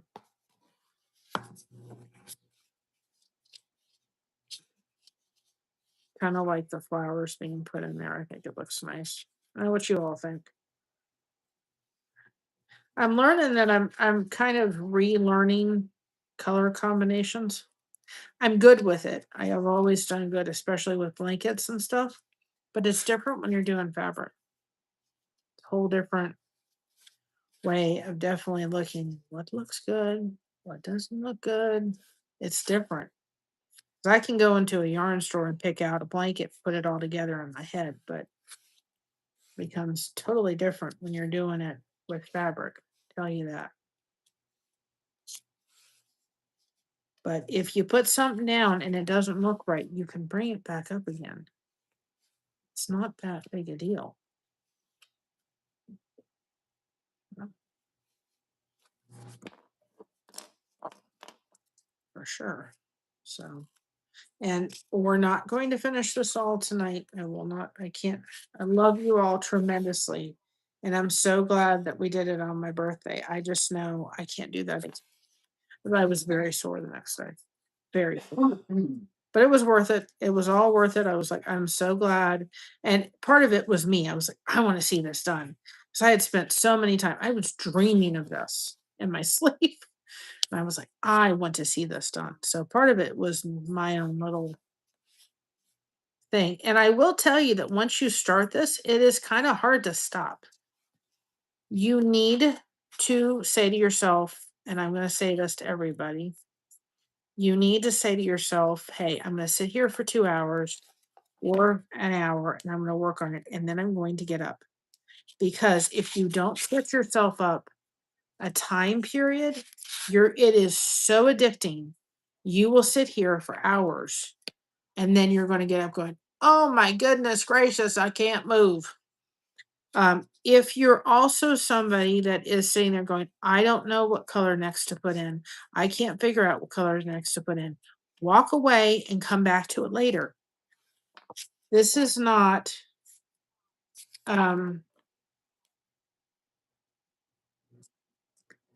where you're going to,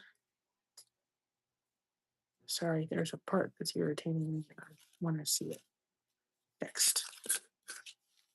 And it's the tiniest little piece. I don't want to rip anything. There we go. Fixed enough. So if you're sitting there going, I can't figure out what to put in, I don't know what to put in, walk away. Walk away and come back. You will figure it out, and sometimes you may need to walk away.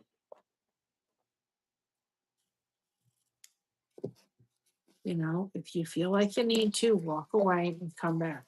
Don't try to do it all in one sitting. But I will say this, it is very hard once it's very hard once you start to stop. It's like, one more piece.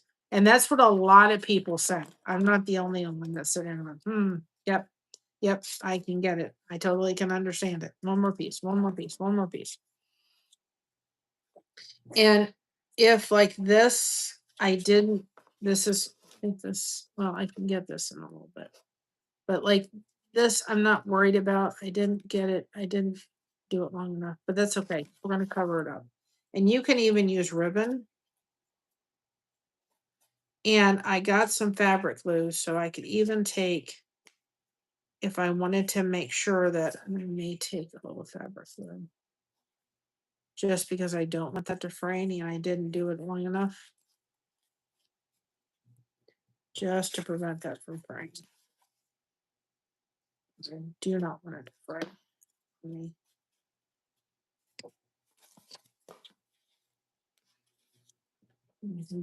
I got some, I don't know where I stuck it. It's probably in the wagon.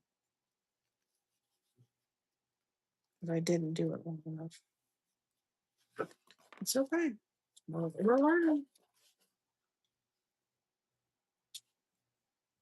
Yep.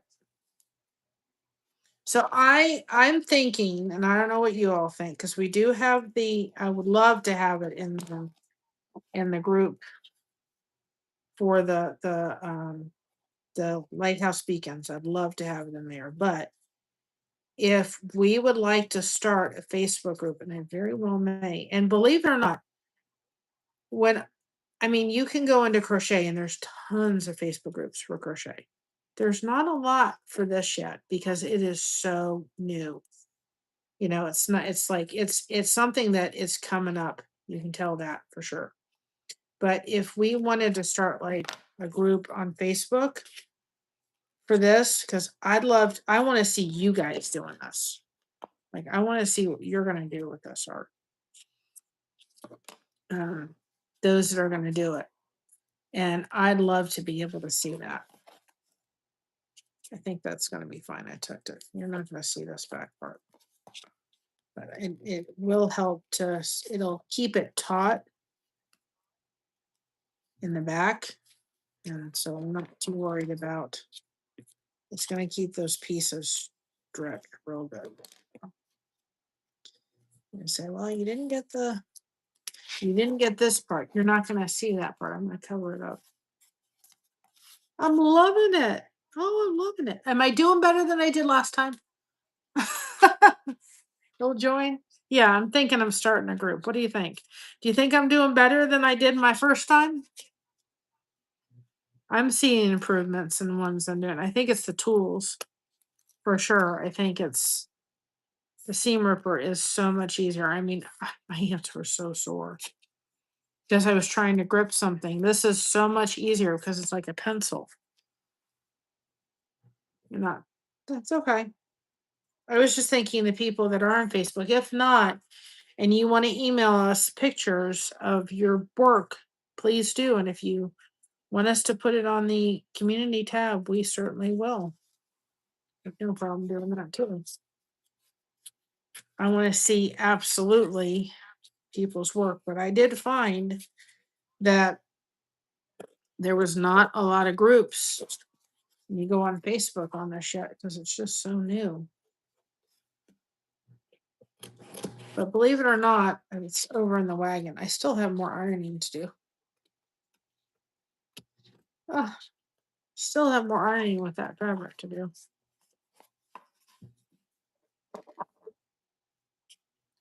Still more from that wonderful sweet lady in our area.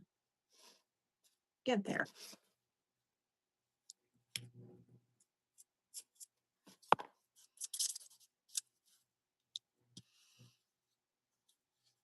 Oh man, though. Making it look easy. It's not that difficult. I mean, if you can cut and you know, you can cut and do that, it's not that hard.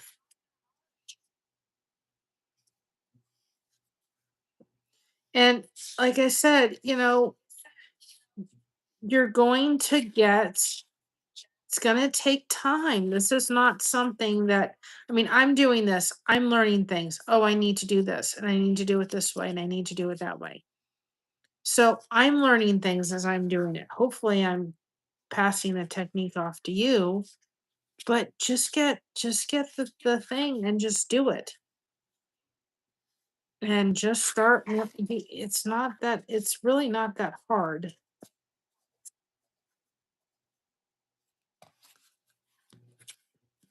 And I will put the rows up sometime next week. So that pattern will always be free because that was our first one. The rest of them will just be $1. Just ask if you are going to use them on social media, please contact us for permission. And please mention where the pattern was came from in our channel. That's the only thing that I do ask.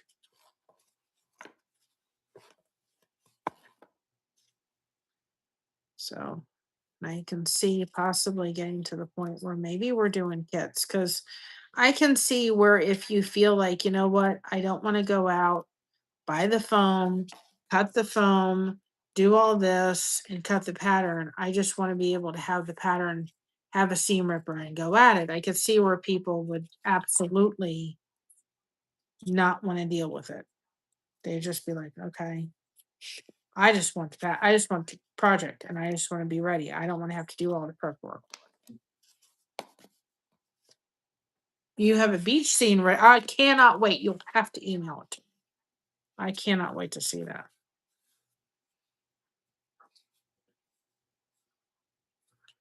But I can see where people would absolutely, want to just have their stuff sent to them and not worry about having to, you know, cut the thing, go get buy the board and do all that. I totally can see it. And honestly, if I didn't have a husband that was really good at that, he's even learning. He's learning about cutting the foam board and you know how to make better cuts and stuff. He's learning how to do it. I can totally see it. And I'm like, I see why people buy the pattern and spend the money because they love the art, but they don't want to deal with going to get the stuff. I totally see it. But don't use styrofoam, guys. You can use it to practice, but your lines are not gonna be as detailed. It's just not going to be. And if you feel like you want, you need a deeper space, get a thicker foam board. I've seen people do it with, doesn't have to be a 1 inch. It can be a 1.5 if you feel like you need that thicker, a deeper thing. Just go ahead and do it. The one thing they said was the polystyrene really holds on to stuff. It grips stuff. And I can tell you honestly, it does.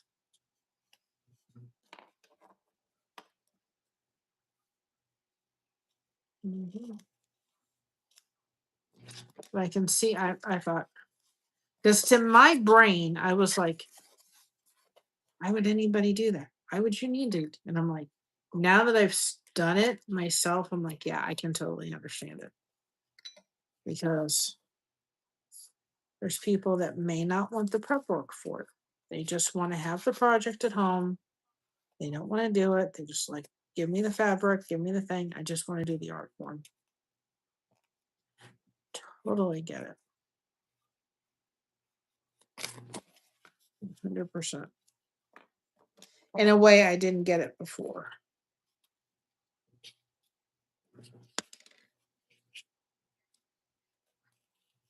And I can tell you, doing it this way, if you're doing it in the back, tuck it in. And it doesn't have to be perfect. Like, you can pull this piece out.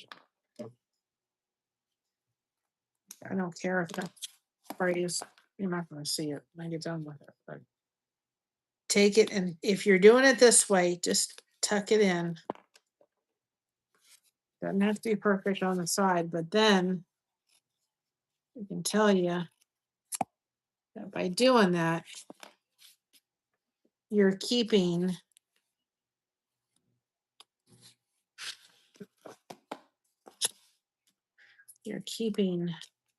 it really taut here. I'm loving the flower.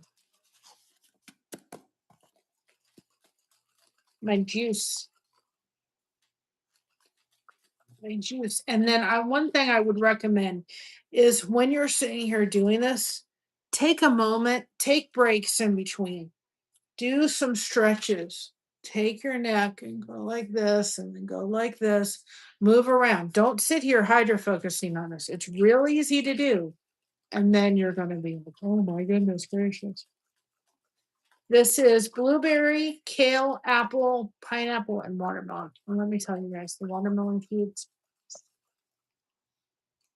I don't even have my juice for a couple days. Oh, that's good.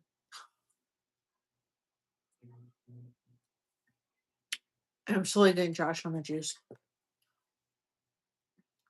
Oh, that's good. Sometimes there's still like ice cubes in it. It's like really good.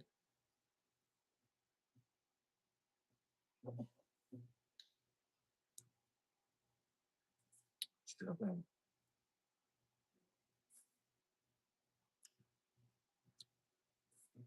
That watermelon, I got 16 cups of juice out, and so I think I have like 6 quart-sized bags of cubes. So refreshing.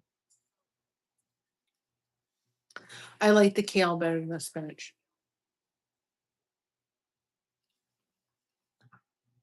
Okay. I was looking at time going. I don't want to wait too much longer to have it. Oh, that's so good. Nice, refreshing juice. I gotta get him. I'm giving him juice one day and then giving him a break the next day until he gets used to it. Finding out what he can tolerate and what he can't.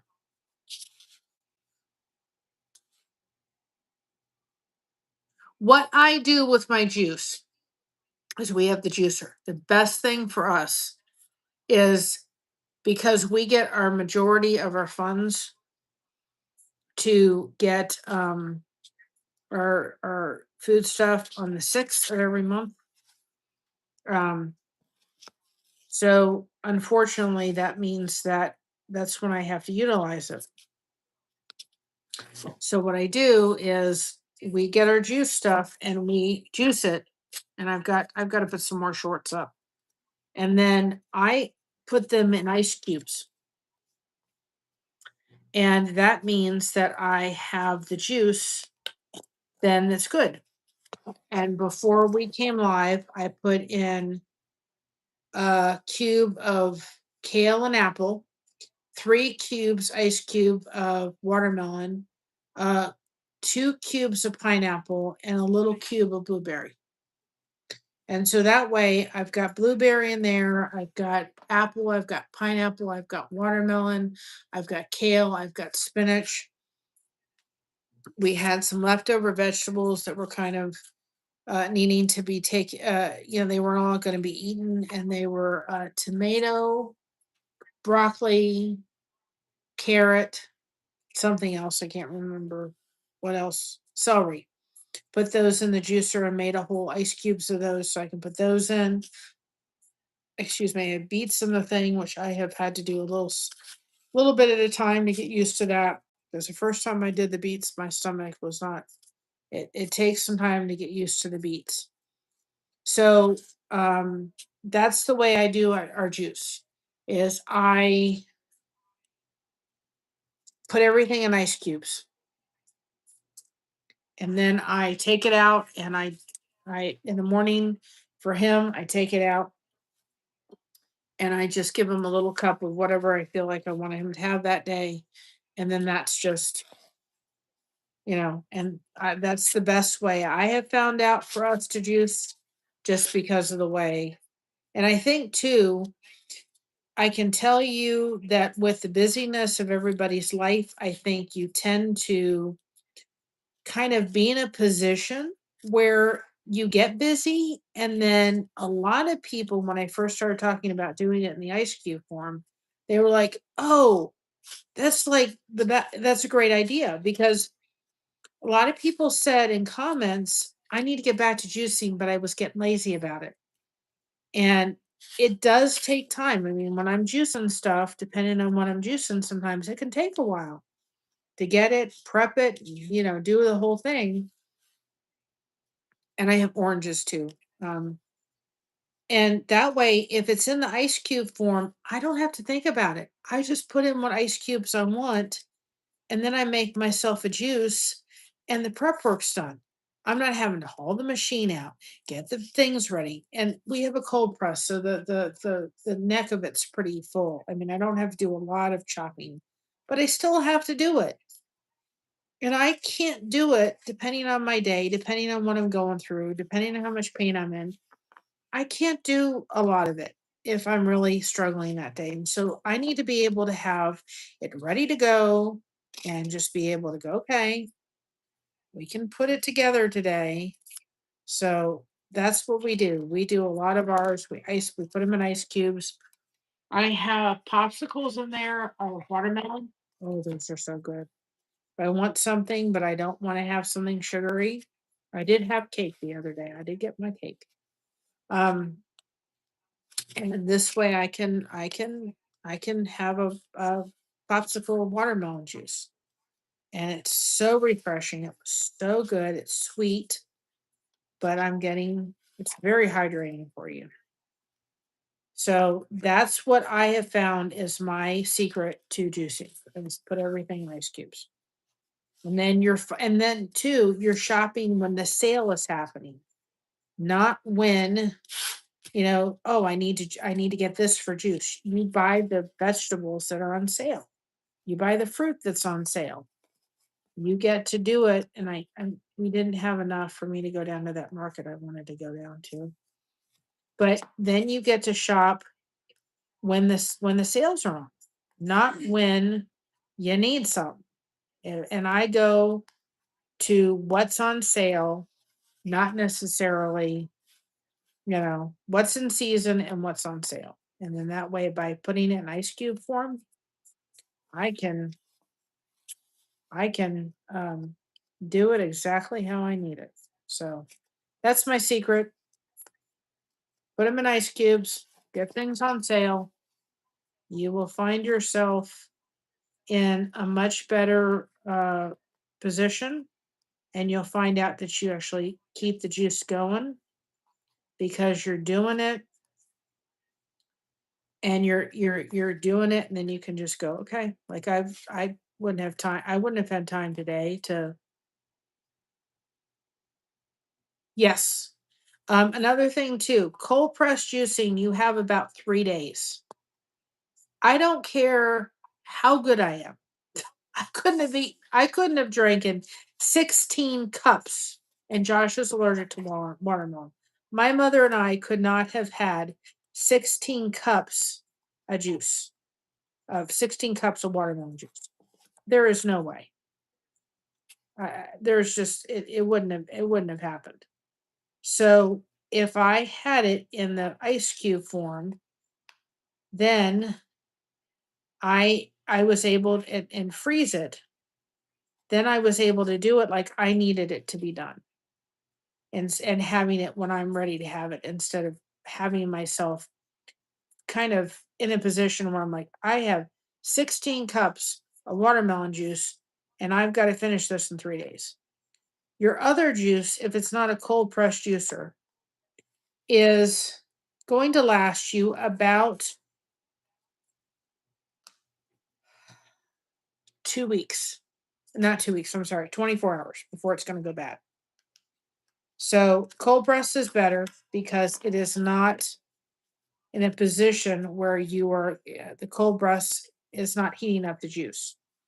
Cold press juice is better than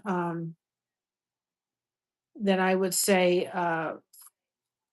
the other juices, but you still have a limited time. You have 3 days. And I just knew I'm good, but I don't want to drink 16 gallons of watermelon juice in 3 days. So um, by freezing it, I can enjoy watermelon juice now for a while because I've got quite a few, a little bit, and it's actually very good for you. It's very hydrating. It's probably a little bit better than Gatorade. It's natural. Josh is allergic to any kind of melon, so he can't have it.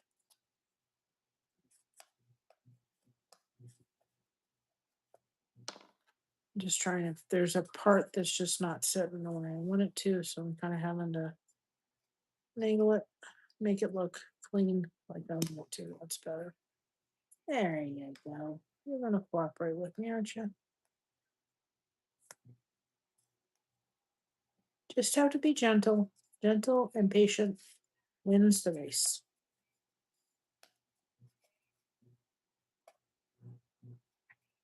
So I would absolutely 100% say freeze it, because and then it helps with prepping, because I'm just not all of, I can't always do it, and then you don't have to prep, just freeze it.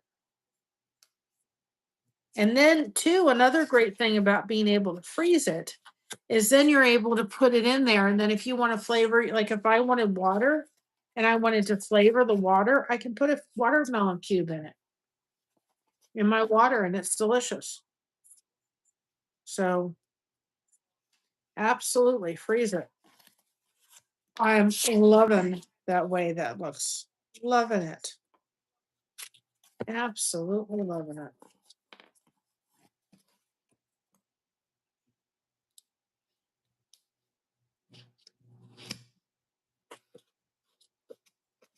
And I'm not even, like I said, you're not going to see that when I get done. It's just, it does help to kind of tauten it up a little bit, but you're not going to see it. Just another phrase. I think I'm doing a heck of a lot better than I was last time. I don't know about you. I feel like I am. I feel like my lines are a lot more clean and crisp than they were. Let's do one letter, and then I think I'm gonna call it a night for tonight after I finish my juice. I think I'm doing better than I was before. Now I just have to take a break for a minute.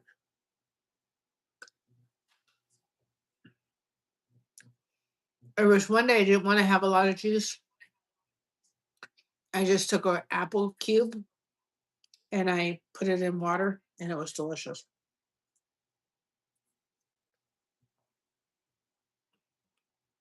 If I get sick, I don't like to have water. I can't drink it for some reason. But I can take an apple cube and put that in water when I'm sick, and it would be so much better for you than having apple juice or anything. I actually want to get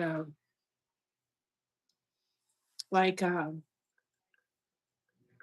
have several, but I want to get one specifically for water, so I can put some of these cubes in water and then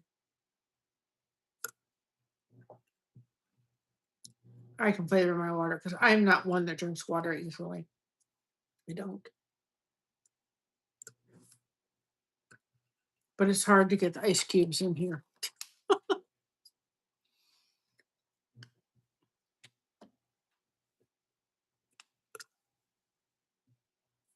Missed my mouth on that one. Sorry.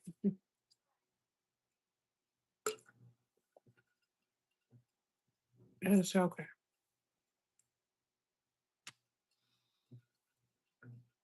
I'm thinking while I'm doing this. There's the watermelon cubes in there. Thinking the colors. I think we should start off with purple. This is the heart. But man, that looks so good. I'm hooked on this as much as I'm hooked on crochet.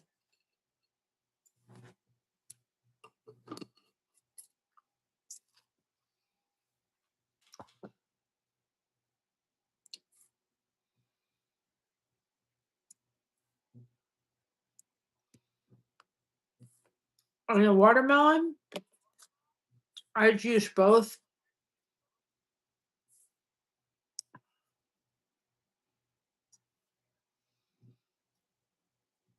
I didn't do the ends, but I used the rind and everything. Whole thing got used. Okay, let's start off purple. Because of the heart here, I think it's the way to go. You don't want to put those up yet because those are going to be patterned. You know what I'll do is I've got these little strips left of the purple from here. We'll take those and fill in so it'll kind of coordinate with that.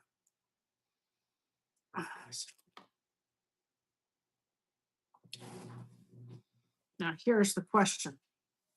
Do we do the darker purple? Or I think the other one's too light, or this purple. This one. The lighter or the darker? Is the darker? Maybe the lighter, because then if I put this in, yeah. Then if I put this in, do you think this purple here, if I put those in the hole, this will show up better?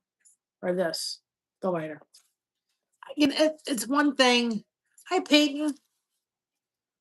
How are you doing? It's one thing I like about this is you guys get to be a part of making decisions.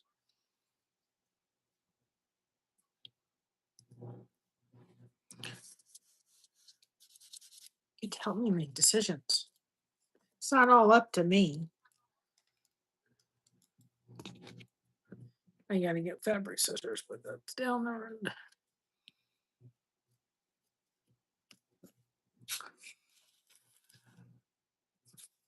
And if hashtag blessed doesn't work, if Sandy, you'd be willing to put in his channel for me, we'll see if Nightbot works. Sometimes I don't know for what reason it doesn't always want to do it. Got juice down. See, blessed night. What do you expect? I don't know what it is. You're the only one that sometimes it likes you and sometimes it doesn't. But we got you covered. Don't worry. We got you covered. That's what this community has is people covered. That's for sure. Yeah. And this is going to be the last piece tonight because I do have to get up for church tomorrow. And oh goodness. And I also know I cannot sit as long as I would. If I sit as long as I did last time, I will be very sore, and that's not what I want to do. So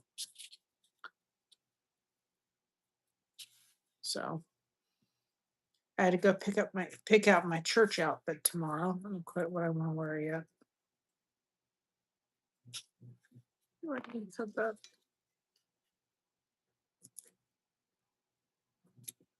If you're having trouble getting your fabric in, take your cutting tool and go back in because maybe you didn't get a good enough cut. So something to learn.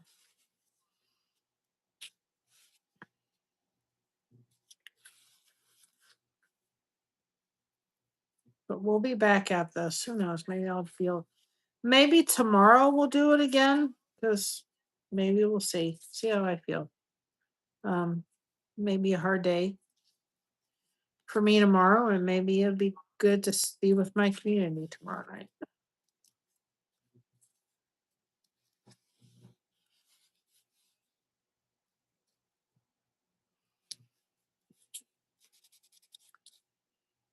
There's a lady at our church. Oops.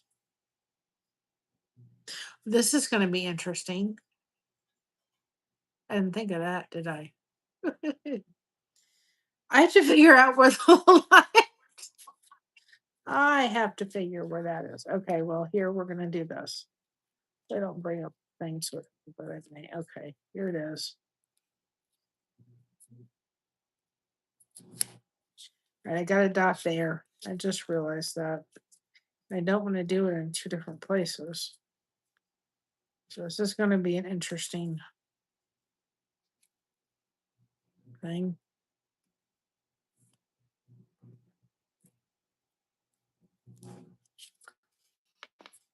It gives me an idea of where to. What I'm doing is taking my seam ripper and just poking holes in it. So I get an idea of where I need to kind of make room for that because I just realized that we're going to have an issue with that little part of it that I'm like, oh, how am I supposed to do that? Or your scissors will work too.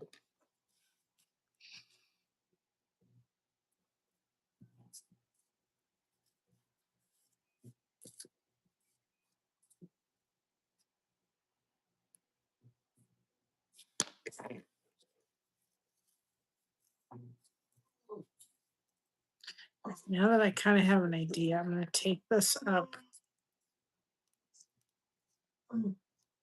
This is going to be tricky. I had to start with the part two that was the trickiest, right? I don't know if I'm gonna be able to do this in one piece. We'll see in a minute, but yeah. I didn't think of that when I was doing it. Okay, there we go.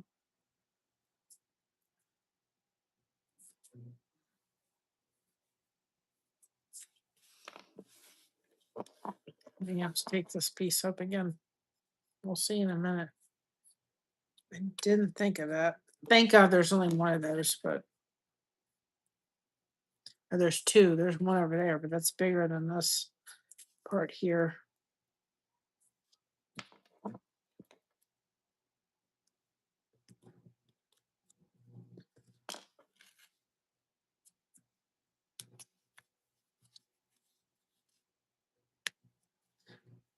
Focusing on this.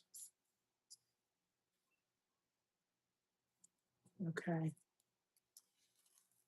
This is gonna work. This is digging into the fabric. Hold on a second. I gotta see what I'm doing for a minute.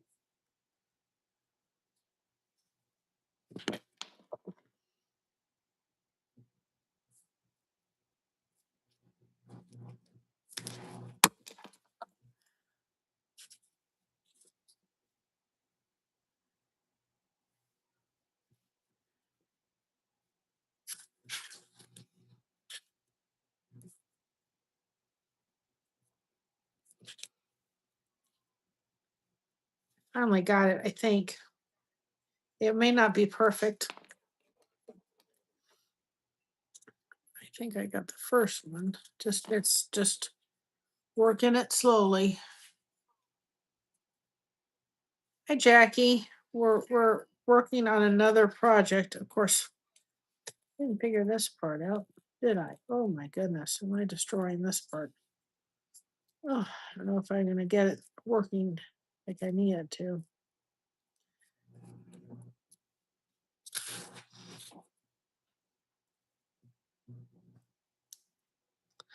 All right, when it's not gonna work. I'm like literally making a hole like you can't believe in it. All right, this is what we're gonna do because we're not gonna get it to do what I want it to do. As you can you see how destroyed that is? Right, well, that's something learned, but we're gonna do this. 'Cause it's just, literally just, I've destroyed it. So we're gonna redo it again. Hang on a second, I got an idea. I just had to pull that one up. See, this is learning. I didn't even think of that. And I did it. So, and this is too good. It's good for us because we need to know where we kind of need to, like, you know, do things a little differently for that when we're doing patterns and stuff for you guys. Thank you. I just have to keep them well. I have to keep them good enough till next week because I messed up on the dates for something we're doing. And I don't have another $40 to spend. I got Christina and my nails done for something we're doing. And I don't have another $40 to spend it to do them again because I messed up on the dates. They're gel nails. I think they're going to be okay. I don't have it. It cost me $40 for her nails to get done. My mom paid for my nails, but I don't have the money to go do it again because I totally took the dates in my head and did it. So I just said to Christina, be careful. And the lady that did them is amazing. So I'm gonna hope they stay good until next week. Yes, I did. I'm gonna be sending you an email. I've just it's been a little busy, but I'm going to be sending you an email when I can have a moment to breathe. I haven't had it since Thursday. Yeah, but I was planning to send you an email. So yeah, this is what we're gonna do, and this is what I would suggest. I will fix that. I don't quite know how, but I think what I'll have to do for the pattern is kind of put another line, make the letters. I don't know. Well, I'm gonna do them straight. That'll help because it'll be more like a box. But still, I don't know how you would do that. Part of learning. It's just not. But I have an idea. At least we're gonna figure something out. We're going to figure it out. I would definitely do this pattern again, but I would do it with straight letters, especially if you're learning. 'Cause the curved letters they're not a terrible form, but they are the form of green. Hi Zach. They're a little more challenging, I would say, to do curved versus straight. But it's definitely learning, learning what works, learning what doesn't.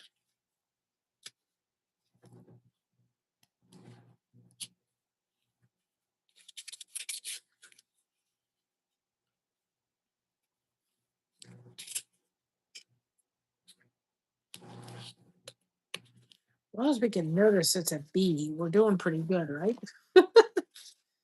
Until it's a B, we're doing fairly well. Just Here, it's not. Got it. Really, it's not going. Oops, wait. It's not going to. I think because the way it's done. That's okay. Just, I should have left it knowing me, but it's not here. Take this out, Mary, and snip it right there. There we go. That's the ticket. So then you're doing it two separate pieces.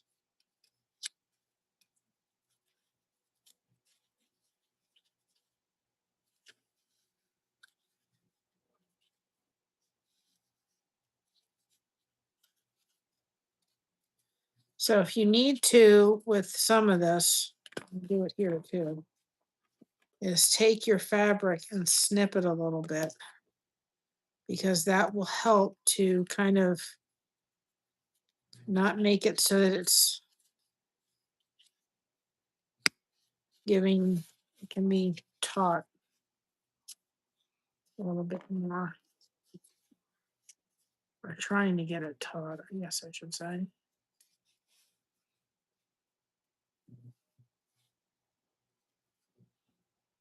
So that is helping to make sure that you cut it, making the corner. That's definitely made a difference. You don't want to do it too close to the edge because then you will fray it. But doing those little cuts, it did help it. Now, my idea is this, which is different from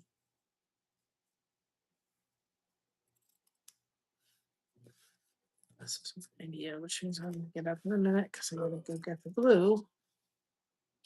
But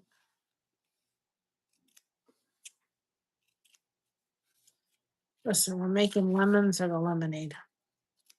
And I have the other one, but I think that'll be easier than this one. Of course, we may have to do that with the D. The rest of them don't have that.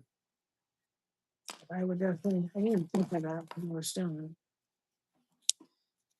Listen, I'm new to this and I'm new to making patterns for it, that's for sure.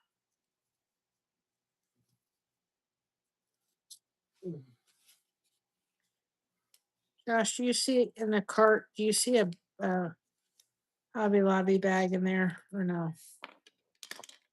Negative. No, it's in there.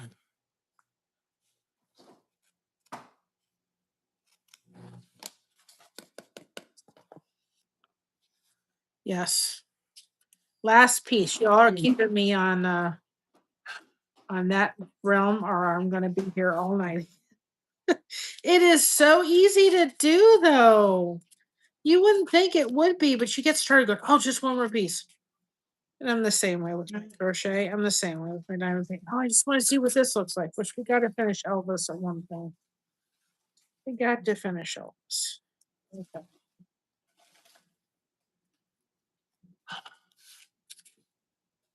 I'm still learning the tucked part. Like I'm still learning, how far to go, how far not to press down. Like I'm still learning that. What's the matter? You need a sandwich? Yeah. Okay, I'll get you one in a minute. I'm almost done.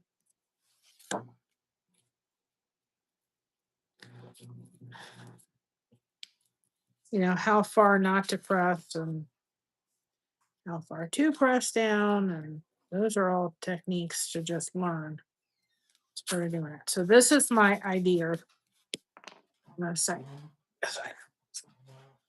oh, sweet Jesus. See, I don't think I'm crippled, but I am. I still do stuff, but man. Don't send a man to find stuff. Throw a Hobby Lobby bag of freaking. So I have fabric glue. Because I somehow knew I was going to need it. I have some someplace, but I'm not sure where I have it. This is my idea because That whole thing didn't work. I don't know if this is going to work, but we'll try it.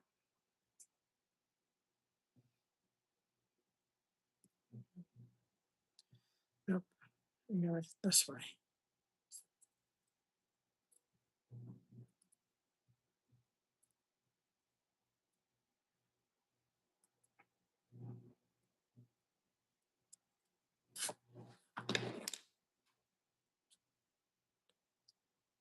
So that's too big. That's too big. It's cute, but it's too big. And I can't get a smaller. There's no way to get a smaller. But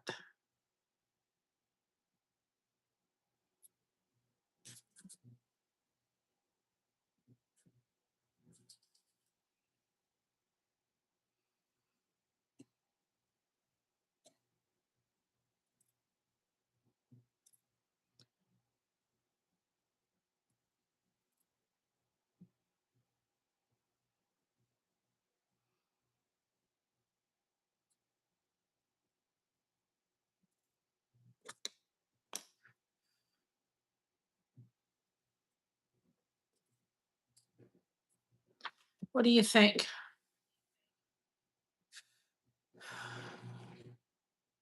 Would that work?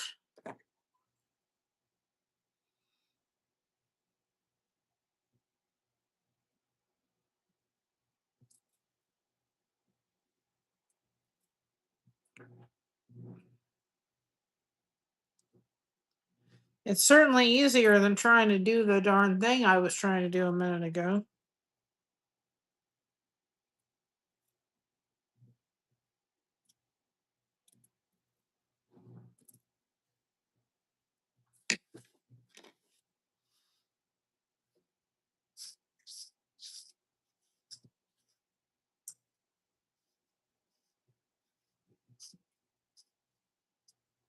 What do you think of that? Tell you that should work. I will say this, and I'm debating on. Well, I shouldn't debate on it, but I think I am.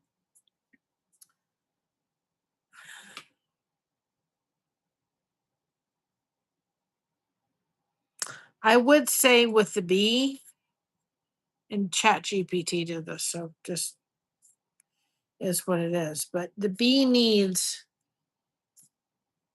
to have this come down.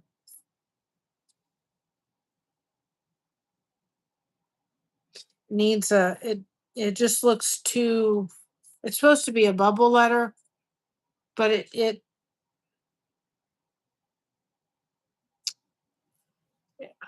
needs it. Hold on a second. Let me just say something.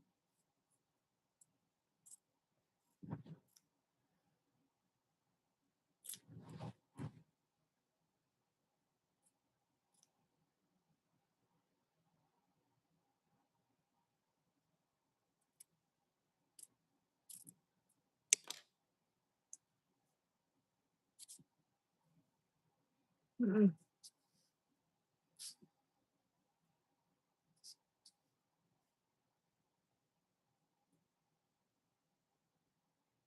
Can y'all tell it's a bee? Because to me, it doesn't look like a bee.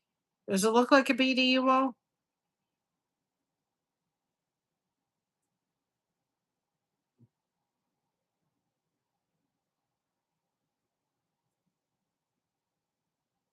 So I guess because it's a bubble letter, it does look like a bee.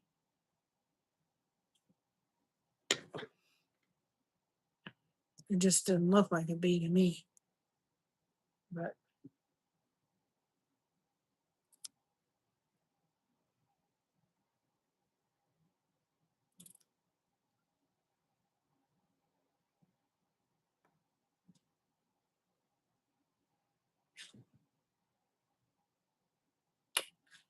let's try some. I'm still gonna do that. Use these. Try this. Hold on a second. I have to figure out how to do this. Hold on a second.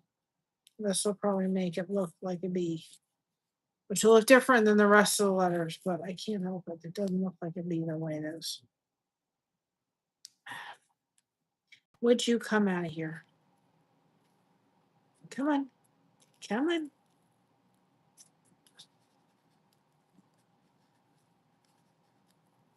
It is really stuck down there. I did a good job. Hey, Brenda. Get up there. Okay. We're navigating this. Could be making an awful mistake, but I don't think I am. I really don't.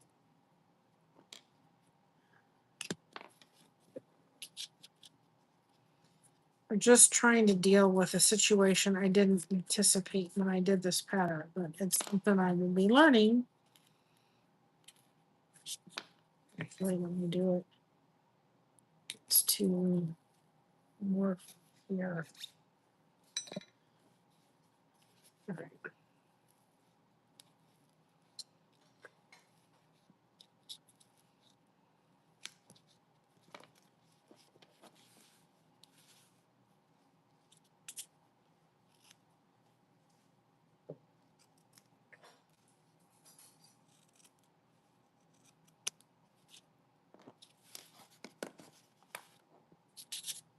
It's the only letter in this whole thing that needed a little adjustment.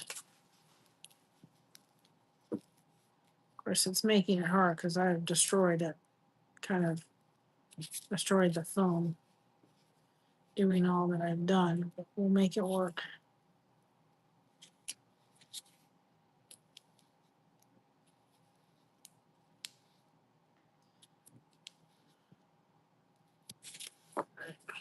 Yep. By the way, that hurt. Don't do that. Don't grab your seam ripper from where I just did. We're going to make it look pretty even by making a mistake.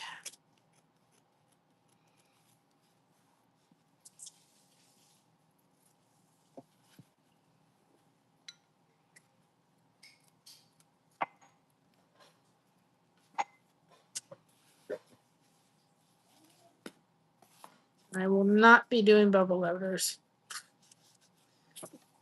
Lesson learned. I think this is going to make it look better because it needed to have. Problem was it did not look like a bee. That was my whole thing. I was just like, how do you make this look like a bee?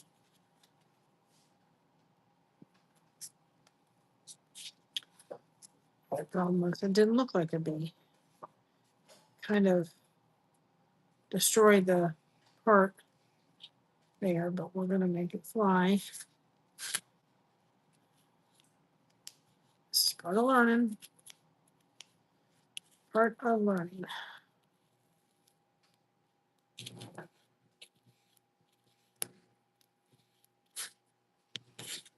I think having next time with this, I'm gonna redo the pattern with straight letters. I will not do bubble letters again.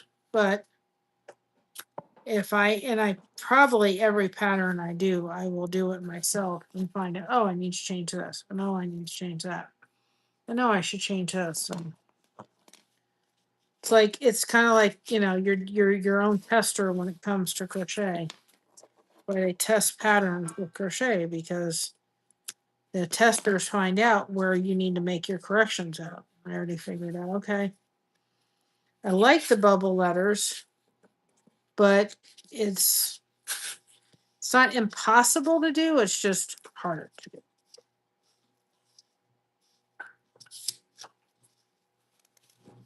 That's for sure. But I think we get this part to lay like I wanted to.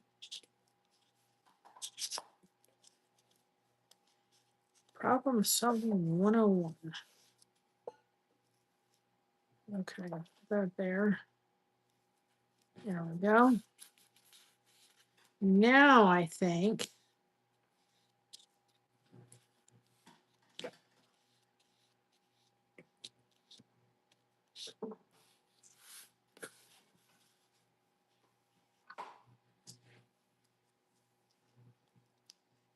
And I'm just kind of taking the fabric because I've kind of destroyed this little section and bumping it out just a little bit. And I think now that kind of looks like a much better bee than we had before. Oh, everybody else thinks it needed that tuck. Needed that. Let's get this over here to tuck in.